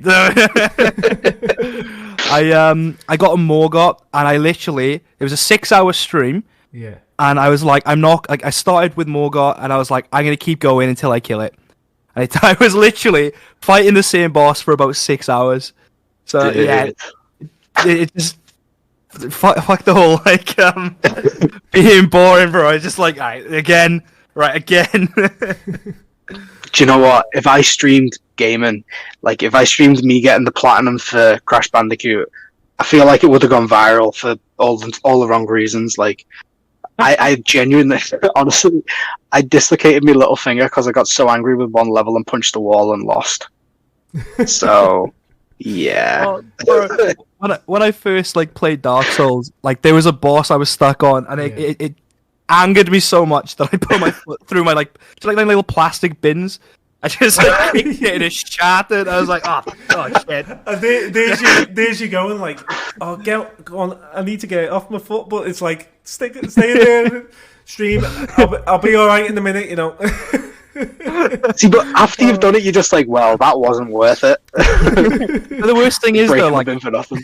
When I kicked it, I was still halfway through the fight, so I was just like still like fighting this boss with this bin like on my foot. I was like, oh no! Wow. And then I died. That's just funny. It was.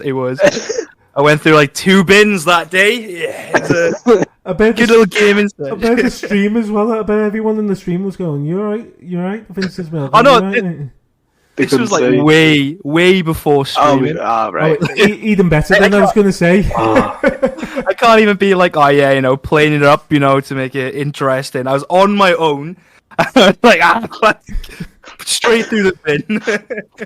Man, it could have been worse though. If you were live streaming, you probably would have done something even worse than that, wouldn't you? You would though, wouldn't you? Just a clip of me throwing my monitor around.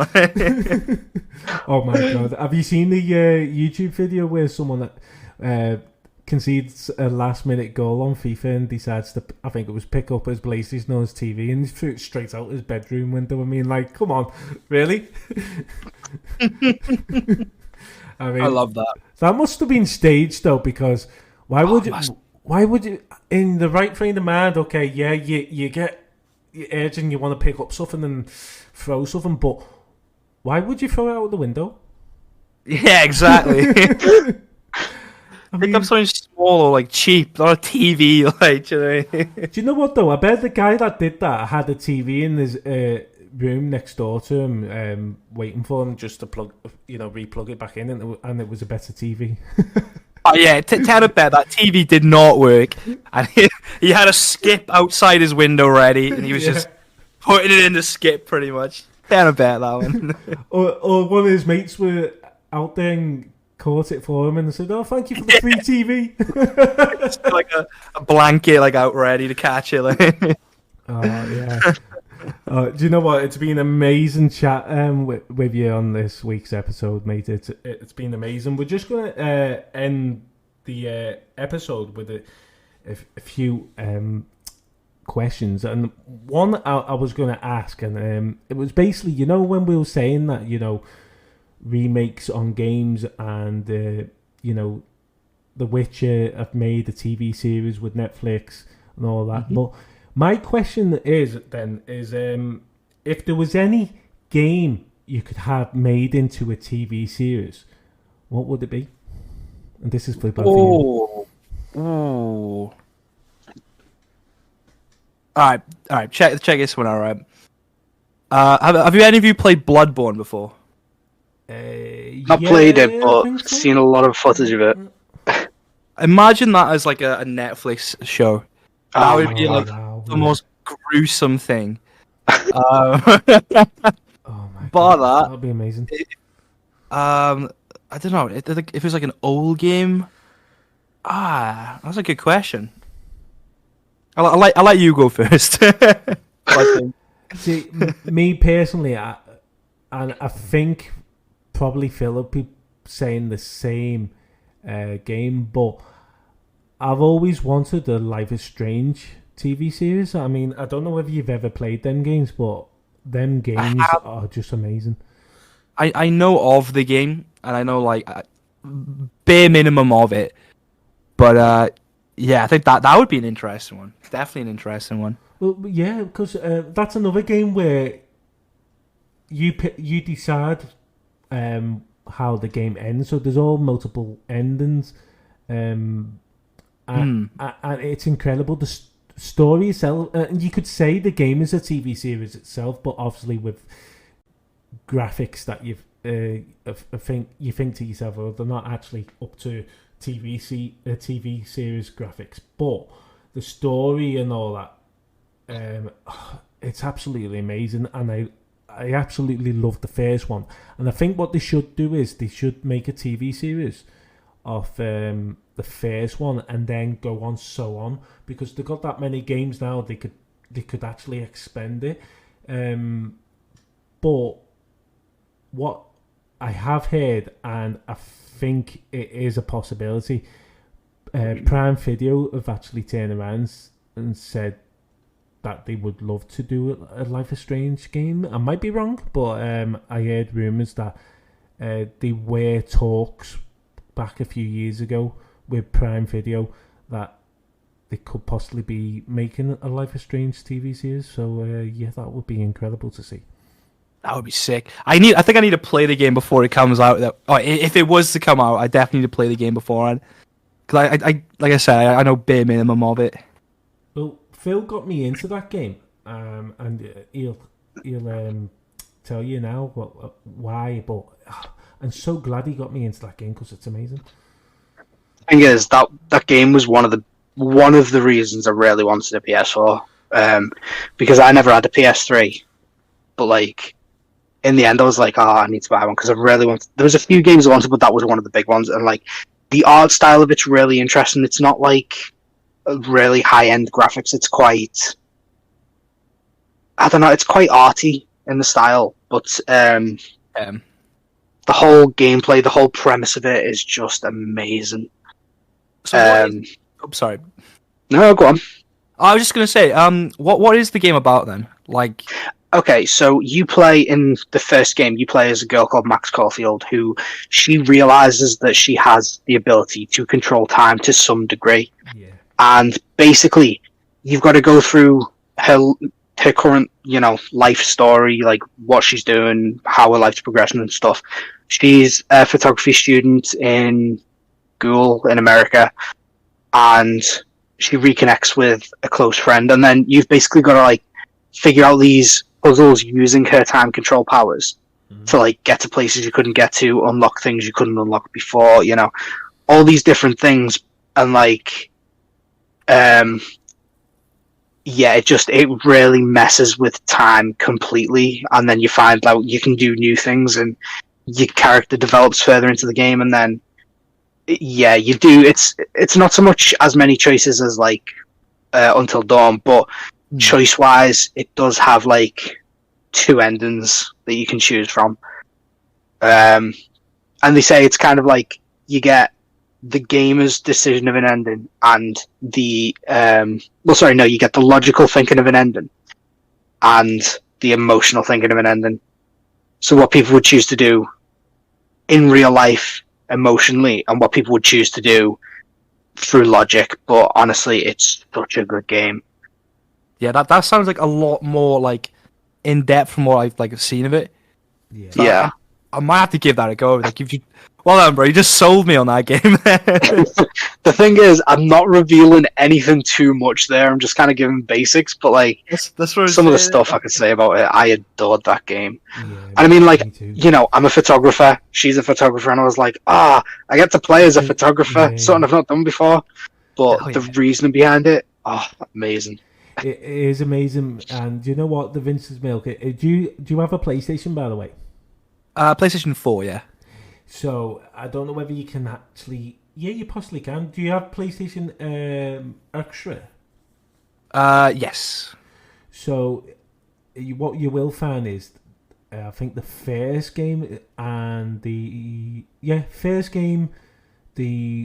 one that's called Before the Storm is on there, and I think Life is Strange 2 is on there, and I think recently Life is Strange True Colors has come onto the TS. Yeah. So you can download them for part of your subscription. So I'm on the PlayStation now. You can get Life is Strange the complete season for the first one. There's Life is Strange 2. You can get all that. Life is Strange Before the Storm complete season and Life is Strange True Colors, both PS4 and PS5 included. Ooh, okay. Well, that's my my week sorted, I think. Yeah, I thought I had a rethink then, and I thought, do you know what? And saves you spending money on them games. They're there. I always check like if they're Yeah. not free, if I'm gonna get a game before, Yeah. because The thing is, and the way they released though, you've got Life is Strange, which was the first one. Then you've got Before the Storm, which is actually a prequel. Then you've got Life is Strange 2, which is the sequel to the first game, and then you've got True Colors, which is also a sequel. Yeah. Ooh, cool. So All right. do with that information what you will. I will. But what we Hell will yeah. say is you absolutely loved the first one. I mean, they're all fantastic, but the first one beats it, doesn't it, Phil? Yep. I gotta admit, the first one just had so much. I think it's because you started off as a girl in school or going into college, and I think she was coming up to her 18th birthday, and then she discovers that she's got powers, obviously, that she can rewind back in time. I think she could forward time, but there was a lot of issues if she did. Things would happen. As a power came more, more powerful, Just be careful what you're saying here, dude. You don't want to reveal too much. No spoilers now, right? But what I will say is, it's a really good game, mate, and you do need to play it. I there's like at least 3 games that I need to finish. Yeah. Like you play The Last of Us, like the first one. We need to finish that. We've just literally recently bought The Last of Us Part 2 because it was on offer for £8 something. Yeah. Okay. Proper bargain. I still haven't finished like the first one. Like I was streaming it, I was having a good time, and I still haven't finished it. Like I need to go back to it. I did put it on like the hardest difficulty bar 1 because like Grounded, the hardest one. Somebody told me in chat that it was like permadeath, but apparently that's not true. So yeah, I'm just like crawling through the game. Yeah. On like one of the hardest difficulties. I need to finish that one. Yeah, I need to get back on it as well. And you know what? Watching the TV series has really got me vibing to go back on it. And I'm like, I need to go on it and complete it. I haven't seen it. I still haven't seen it. Oh, mate. Have you got Sky? No. Have you got Now TV? No. Well, you probably can get it online somewhere else, like, but basically that's where it was on originally. But you can probably get it on something online. You know how it is online these days. Yeah. Yeah. There's a lot of legal places you can get it online, and I must state that they are legal places that you can get it online. If you know, you know. Yeah. Next question. No, Do you know what though? In regards to the last question, I would love to see. Like, I was scrolling through the games just out of curiosity because I was like, the only one I could think is I would love to see Until Dawn as a series, but like the quality is kind of already there. So, but you said that with Uncharted 4, the quality was there, but then they brought a movie out, and it was still fantastic, wasn't it?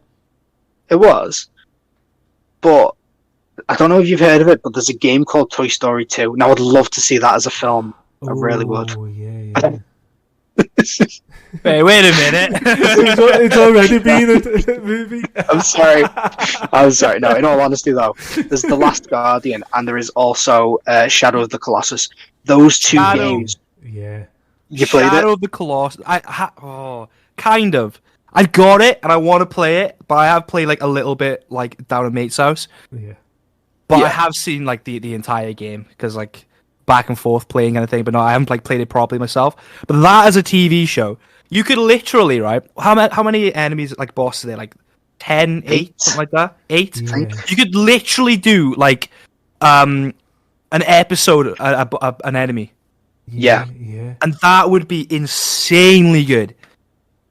Oh. I mean, and obviously you could do an initial opening episode, explaining the whole story, what's happened, as it does in the game, and a conclusion episode of what happens to you after everything, because, it all gets very weird at the end. Exactly. But, honestly, I absolutely adore that game. Don't get me wrong, I did get infuriated trying to get the platinum, because trying to speedrun certain bosses, it was just infuriating. But Shadow of the Colossus is phenomenal. The idea of that as a series. I mean, even like an anime series, it'd work really well because obviously it's already kind of got that style. But that would be cool. But I mean, doing it like what is it, like live action? Phenomenal. Well, talking about that, and before we end the episode, but just another one that's come up to my mind is what about a live Zelda TV series? Oh. Ooh. No. Because as soon as them screaming things come in, like that's too much. Nah. No, but could you imagine who would be Zelda? That's the thing. Who would actually play Zelda? Who would be Zelda? I don't know. I've seen stuff online where it's like Tom Holland would make a good Link, and I think they said Taylor Swift would make a good Zelda, and I'm like, maybe, but I don't know. I reckon Tom Holland would be good. Now, do you know what? We're going to go a completely original way, right? We're going to have Danny DeVito as Link. Yeah. No, Danny DeVito as Zelda. Quick, Link, take the sword. You're going to save me. Bro. Danny DeVito as Ganon, man. That's sorted. Ganondorf. Yeah. That would actually work, you know. It would be brilliant. That would be so good. Do you know what? Oh, Jack Black would be good in it. Zelda. Jack Black would be a good Zelda. I mean, we saw how well he played a girl in Jumanji. Yeah. like in the games, usually you go into like a cave and there's that guy and he's like, "It's dangerous out here. Take this." Or something. Yeah. Jack Black as that would be pretty good. But Oh it's my god. not a big enough like role for him though. That's the only issue. Yeah. Yeah, but I mean, do you know what though? The idea that he keeps popping up in all these different caves all over all over. I don't want to say Hyrule because it's the whole map, but like he just keeps popping up, and it's just like, hang on, weren't you just like 2 towns over? And he's like, it's dangerous to go alone. Take this. Yes, oh, that's brilliant. Dude, he could sing it as well though, because you know, like the band he's in, like, oh my god. Tenacious D. Do you know what though? Jack Black doesn't actually have to be Zelda. He could be one of them creatures. And do you know what? I know you're saying, you don't want one of them because you hear all the creatures scream and all that. But they could make them creatures talk. No, it'd remove the fear from them. Yeah, you got. They'll still have fear, but instead of just going blah blah blah all the time, they'll be talking. You know what I mean? And Jack Black could be the one that sits up in that hut that they always have. Oh, I think you're thinking of something else. I think because we were talking about the scary mummy things with the masks that just make noise. Oh yeah. I think I was talking about the little creatures that like actual characters, like villages and that. No. They're like little. I don't know what they are, but they're like little creatures, and you basically got to take that base. Oh, are you on about like the big stone things? Yeah, I think so. And you got them creatures that come after you. I mean, there's a part where you go on a beach area, is it, or sandy area, and there's these all these creatures coming at you, and you gotta fight them. And then obviously they got like things. One's sitting up in the they're sitting up in something that. Like the bokoblins and that. Yeah. Right. So Jack Black will be one of them. Hell yeah! Do you know Who would be Link though? How are we gonna fill the role of Link? Link. I'll do it. Yeah, sorted. Yeah, I'll play Zelda. Sorted. I got a wig somewhere, I think. I'll just play one of them characters on the streets that don't really reply to you. So you're like going along asking for stuff. Yeah, can I have this? Just be one of them, like, Link, I know you're trying to save the world, but I need 3 apples. Yeah. My world will end if I don't have 3 apples. There's horrible creatures. They're trying to come after our village. I thought this through. Link, there's boulders in my farm. Can you please get rid of them? Link, 10 of my chickens have disappeared. Can you catch them? But don't hit them with your sword. Don't ask me why they're all old men. I don't know.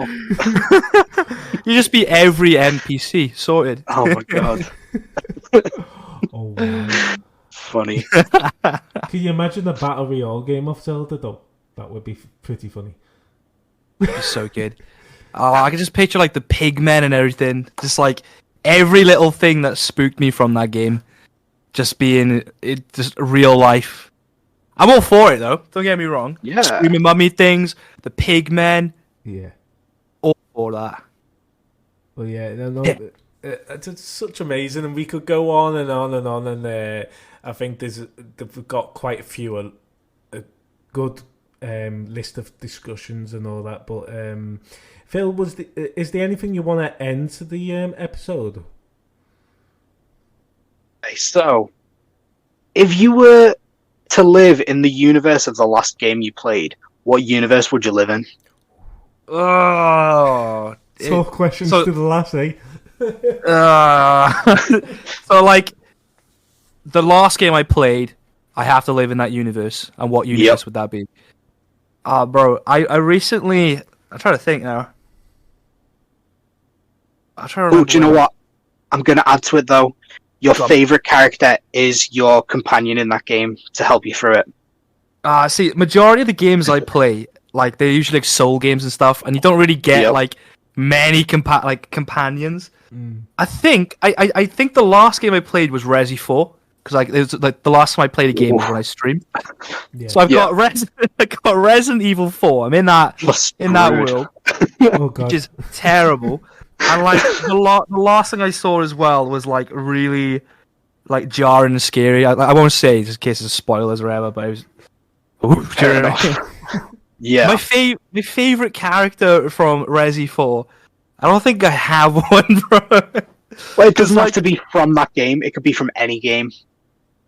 Okay, am I looking at like just my favorite, or can I pick like any character from any game that could like help me? Whatever you want to do, dude. Whatever you want to do, go for it. They can help you in that universe, so it doesn't have to be the same character from that game.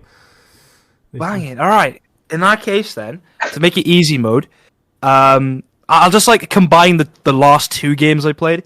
So I'm in Resident Evil 4's universe, zombies, all these monsters, etc. Yeah. The game I played before that, because I was platinum, I was trophy hunting. I platinumed Bloodborne.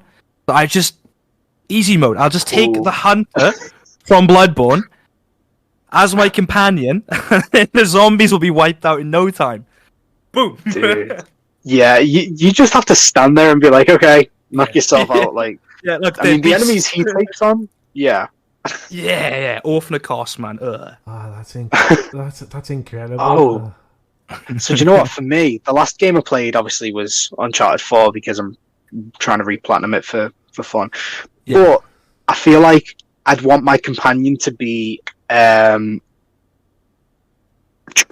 from The Last Guardian.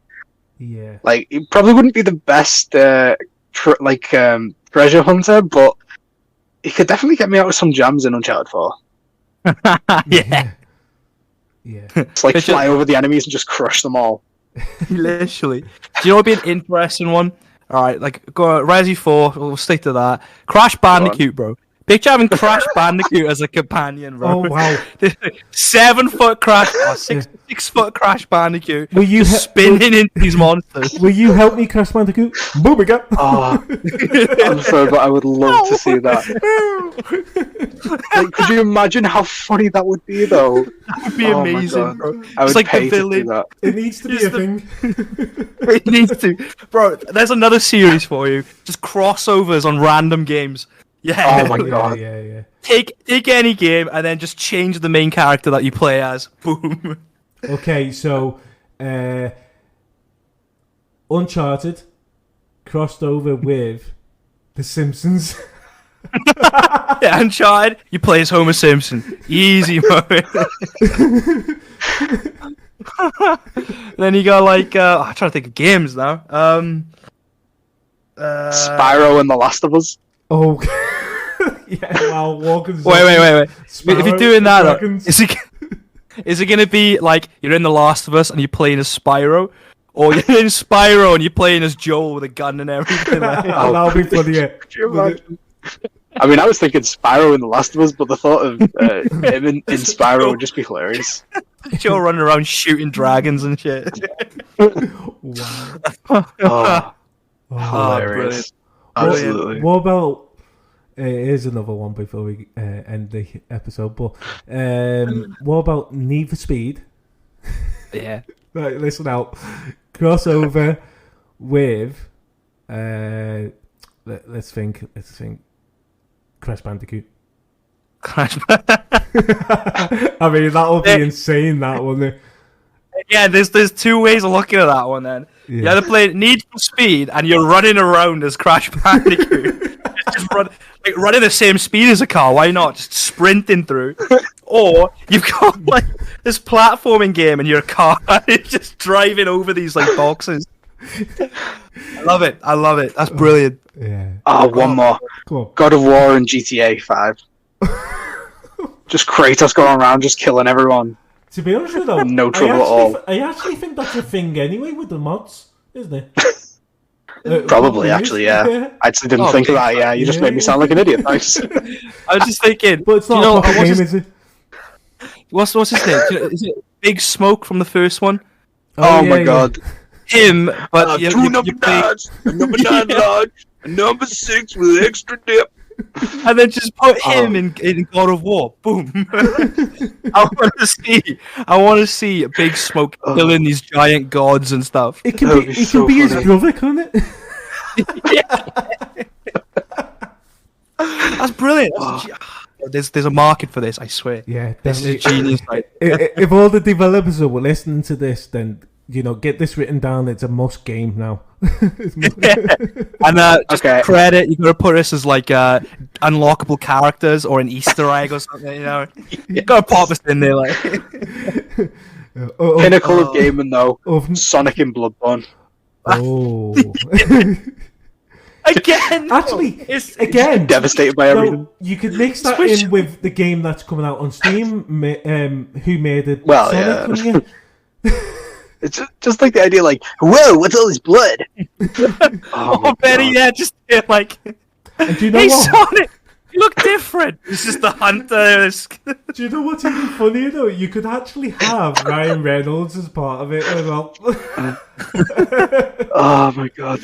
Can you imagine? Oh my god. And Jim, you could have Jim, what's his name again, as well? What's his name? Oh, that's in the Sonic movies. Jim Carrey, yeah. You could have him in the game as well. But you could literally have his character that he plays. So you see, like, all I'm picturing now is like Jim Carrey playing as Eggman, and like, do you like at the end of each stage is like a boss battle with Eggman. So he's got like this weird contraption and stuff, and then it's just like the hunter from Bloodborne, just like running up to him, rolling, dodging, and then just slicing like this machine apart. That's just it's so genius. Why hasn't it been done? I know, yeah. Oh, brilliant. My god. Yeah. Well, you do have gaming crossovers, but why don't you have gaming crossovers like this? Just the most insane comparisons you can get. Yeah, the extremes, man. It's the extremes. Okay. Hear me out then. Last one. This is really good one. What do you remember the Rugrats game on PlayStation 2? Was it or PlayStation 1? Oh god. Yep. What game? So picture the Rugrats, right? Oh, Rugrats. Oh god. Right. In the world of the Uncharted. Okay, that didn't go as bad as I was expecting, so I'm okay with it. Can you imagine? I was expecting like Soul Calibur or something. Just the kids are dead. Just whoa, okay. Actually, you could actually do Rugrats with the 13 Nights of Friday.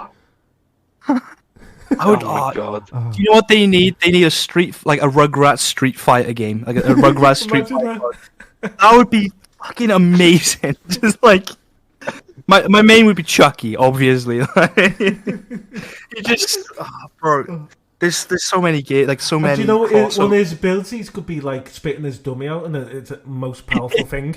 Just like proper, like drop kicks and just keep it like the same kind of movesets out there. Just I want to see Chucky 2-foot Tommy through a building, like during. Or he bends over and the poopy nappy destroys you.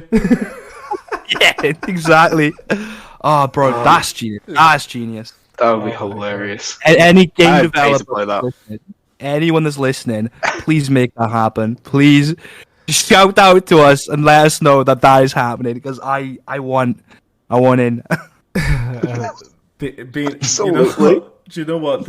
If they're listening, you got to write these down, put them in thoughts, and do you know what? It'll be one day where we're not thinking about it, and then next minute there's actually a game that's actually come out like that, and we're thinking, what the hell are did they listen to us years ago? Yeah. In that case, then add me in the game, whichever one you make. Add me in the game. Add us in the game. Add us three in the game. Yeah. I just want to be put in a game. Yeah, that's like my yeah. my goal at the moment to be put in a game. Okay, to the end of the episode then, that I think we should end it with this question, like, if you could be put in any game, it can be previous games or new games that are coming out, which would it be? Ooh. Okay, so thinking like logically about it, like I would not want to be put in any of like my favorite games. Yeah. Because like Bloodborne, no. Why would I want to be put in Bloodborne? You know what I mean? Even Elden Ring, that's no. But thinking that though, when you do get killed, you do come back, don't you? Yeah, but you become in Elden Ring, you become like more hollow each time though, and you like you lose your sanity and who you are, kind of thing. You just become like a husk. Because like I can go on for like days on the Elden Ring lore and Bloodborne lore, etc. But what game would I want to be put in? I want to be put in something like nice, you know? Yeah. Maybe like let me think. You two go first. I'll come back to me. Right. This is gonna sound weird, but it's gonna be funny. Imagine yourself being in The Simpsons Hit and Run, and you're behind that car, and all you can see is your face going like. I'd be curious. I'd be content. Have you seen the drivers on that game? That living in that universe would be cursed, man. I'd be like go into the shop to get like eggs and milk or something, and like there's like a high chance a car is just gonna come over the bloody houses and stuff. Oh, it's exciting though. That would be very exciting. I mean, Luge, it was killed by a bee. Oh my god! I didn't even think of the bees. Oh my god! Yeah, robot bees. No thanks. I don't like bees. I don't like I scared of bees and wasps or anyway. Yeah. And if they were like robot, like metallic or whatever, and they were like what are they like 3 foot long? If they were 3 foot long like hornets out there, I would never leave the house. I would just stay indoors. And on top of that, they shoot lightning like balls of lightning at you. Like they're not like dangerous enough as it is. It's just literal overkill. Yeah, isn't it? I hate that. I don't know. I part of me wants to be like cop out and be like, I don't know, like Barbie goes to the beach or something. Cause it's like, hey, saw it. I'm in a beach way. Yeah. But if it's interesting. I'm literally like flicking through my brain right now, thinking like what kind of games I actually play. I would go games. I'm gonna do my PlayStation. I gotta think. I gotta think quick.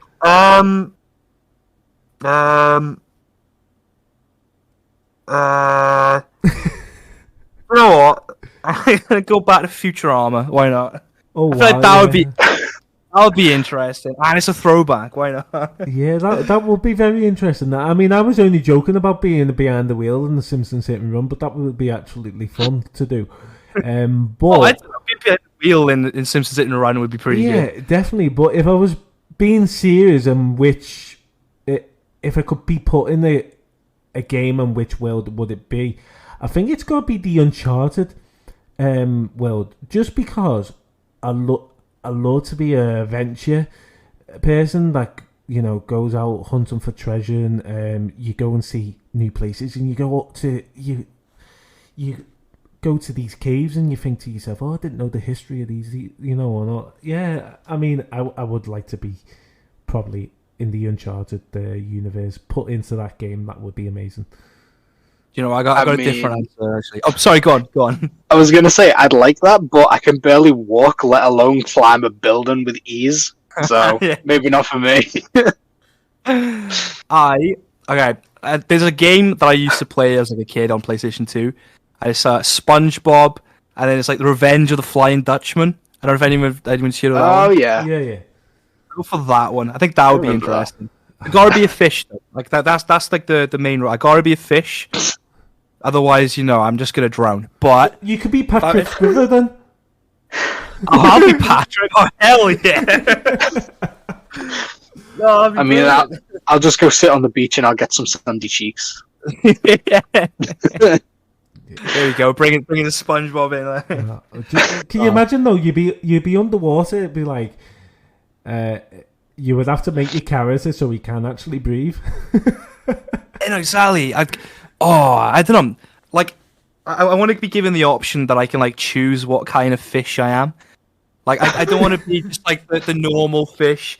As much as like SpongeBob, Mr. Krabs, Patrick, or Class, I don't want to be them. I want to be my own. But like, what fish would you do though? Do you know what I mean? Okay, so I know what kind of fish I'd be if I didn't have a choice. Go on. Okay, if you've seen me, you will agree, a blobfish. Oh, bro. Wow. Just bringing my self-esteem down. Don't do that, bro. No. Just me, that like resting bitch face look, just sad face. What fish could I be? I mean, I'm the slowest person on Earth. Well, possibly. Hi, dude. Forgetting about me over here. Okay, yeah. Okay. Second slowest. Okay, the most unforgettable person. I forget. Nah. Don't put yourself down here,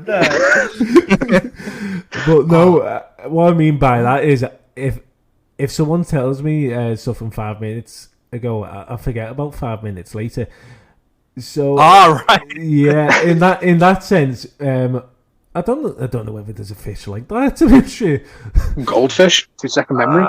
There's a true. Yeah, could bro, be goldfish. Oh, thank you, Phil, for calling me goldfish. You're very welcome. No worries, Goldie. I'm gonna throw a curveball on this one, right? If I could be any fish, and it's SpongeBob cartoon as well, so it's like, you know, exaggerated, etc.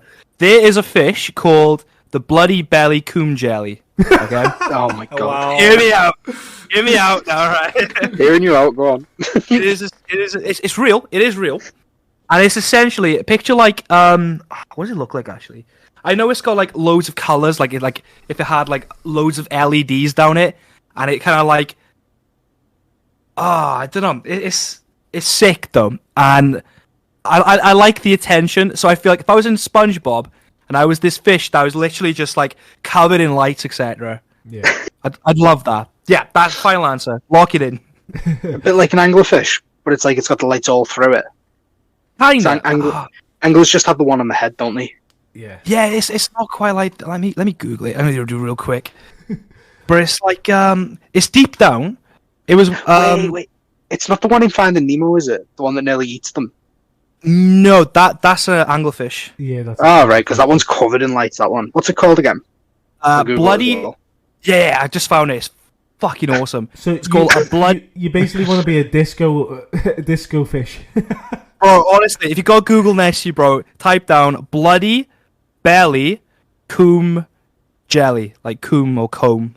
Right, bloody belly. I'll search that up, dude. Yeah, do you know what I'm saying, bro? Look at that. Okay. Yeah. That dude, is. Oh my god.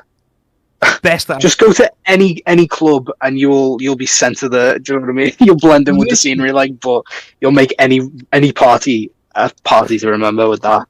Literally, do you like when people say, like, you know, they want to be like center of the spotlight? I will be the spotlight. Like, do you know what I mean? That is awesome. Bro. Yeah. I'm thinking.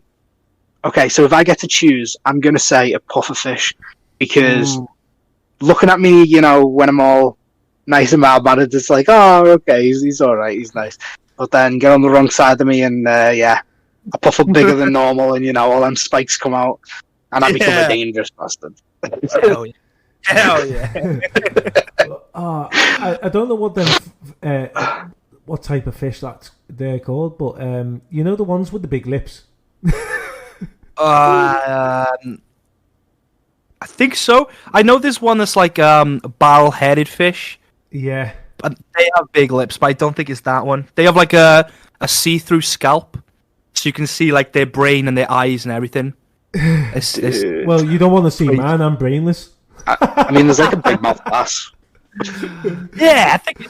Yeah, I know the one you're on about though. Yeah, but basically the reason I would be that in SpongeBob, that fish, is because people be able to see that I'm actually talking, which when you got the normal fish, they have very small lips, and all you can see is, you know, it's just like they're giving kisses away, but little kisses away, but you're not actually talking, are you? So if you have bigger lips, you're like, it looks like you're talking. Yeah, but technically, then, if you can see that you're like, you know, speaking and everything, that automatically makes you more of a main character as well. I see where you're going with this. Yeah. You're not just blending in with the background. Yeah, exactly. Yeah, exactly. That's genius, man. I mean, can you? Do you know what? I'll give you I'll give you a hint of what character I'd be. Go on, characters. Go on. Ready? Oh, so you want to be a sponge that's used for a car? The SpongeBob's laugh. As obviously, how do you do that? It's like, I say I can't do it. Literally, like the way Tom Kenny, is it Tom? I think so. Yeah, I think so. The way he does it, he puts 2 fingers underneath his jaw, I under beg his your chin, pardon, laughs, and then aggressively like slaps it. like, do you know like where your yeah? Do you like when your larynx is like your little bump? If you put like a finger like each side of that, and then you just do this, like you just like do what you just said. That's like it is. It's way better doing it like that way. That is so much better. Yeah. So if you do it up, like you're doing like the esophagus and stuff, so you can kind of like, I don't know, it feels dodgy. But if you do it like side to side, then it's just not that kind of dodgy. Look, you know? everything sounds dodgy when we're on the podcast. Oh dear. But yeah, it's incredible, and you know what? We've gone over some fantastic, funny stuff as well, and it's been amazing. Do you know what I will say though? This is actually, I said in the previous episodes, this has been the longest episode, but this is actually the longest episode. Hell yeah! Yeah, so you're in the chart for longest episodes, mate. You're in the list. We got the longest. Now we need to make this the best. Let's go, everyone! Share this podcast. Yeah, to the top. But yeah, do you know what? It's actually been incredible, and this is the reason why we go over on our episodes, because we have so much to talk about, and it's incredible. People that are listening is, you know, people that are gamers, they don't technically have they don't have the same background, which is fantastic. So you hear new things and everything, and it's, do you know what? That's why we bring our podcast about gaming, is because there's so much you can talk about gaming, and it never stops. I mean, you could talk about the subject, and it could stop for a while, and then it'll come up again. But with gaming, it's like it's always there, isn't it? Yeah, big time. Well, yeah, mate, it's been amazing having you on our show this week, and thank you, Phil, for, you know, like always, just being there, listening to me blather on like I'm always doing. Oh, dude, you know I put up with it. I mean, I love it. But no, honestly, mate, having you at my side, at being a co-presenter, you know, I wouldn't be where we are now. So yeah, it's been amazing. Yeah, you'd be further ahead. But honestly, mate, it's been amazing. And thank you, The Vintage Milk, for joining us for a fantastic episode of you know, this podcast. It's been amazing. We are currently the longest episode now, so give hands up to Vintage Milk. Yeah, let's go. No, it's been amazing though, man. Like, if you ever want, like, you know, if you ever like revisit people you've already done, I'm happy to come back on this. This has been awesome, like really good. Honestly, mate, we would definitely love to have you on the show again, and possibly maybe season 2 or season 3 we'll get you on. Just see how many guests we get on, but we'll definitely have you on the show again. That's for sure. 100%.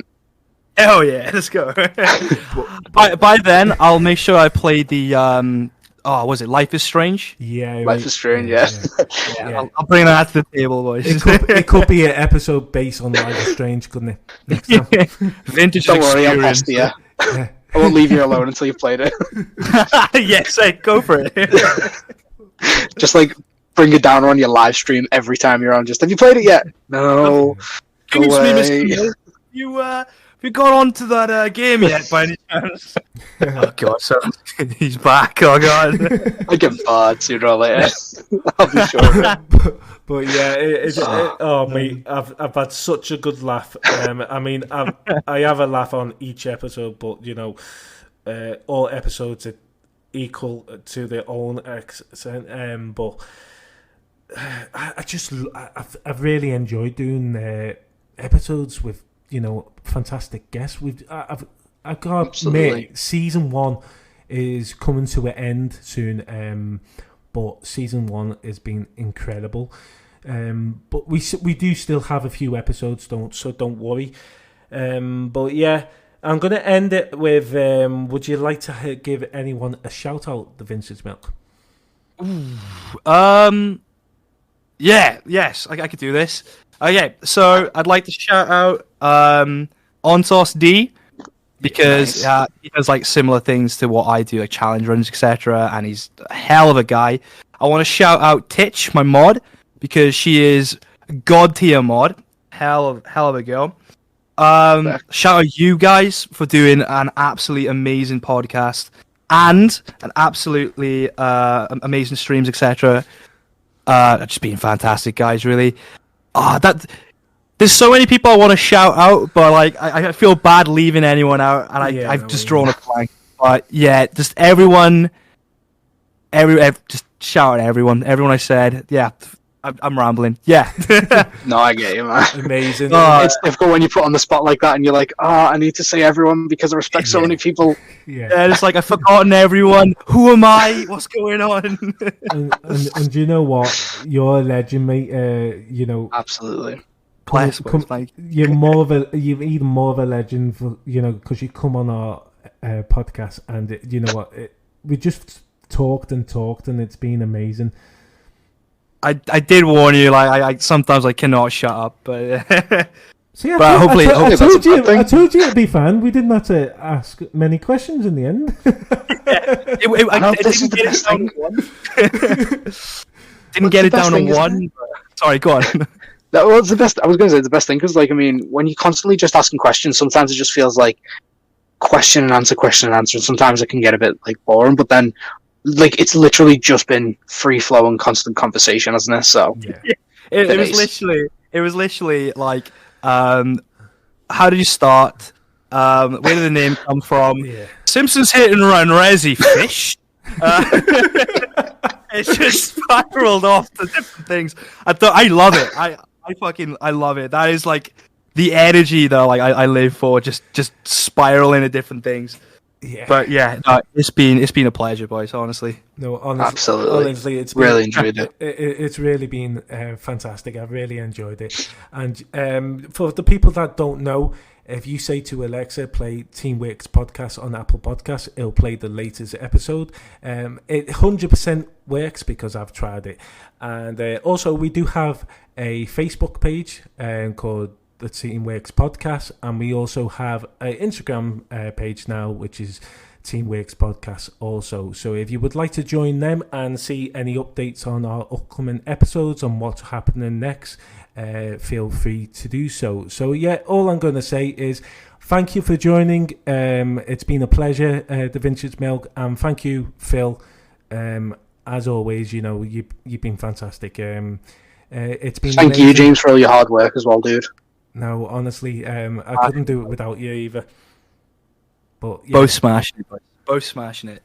Brilliant. So yeah, thank you guys, and hope to see. Hope to talk to you soon on another episode, mate. Yeah, I would love to join, bro. 100%. Nice. Bye, everyone. Bye. Peace out.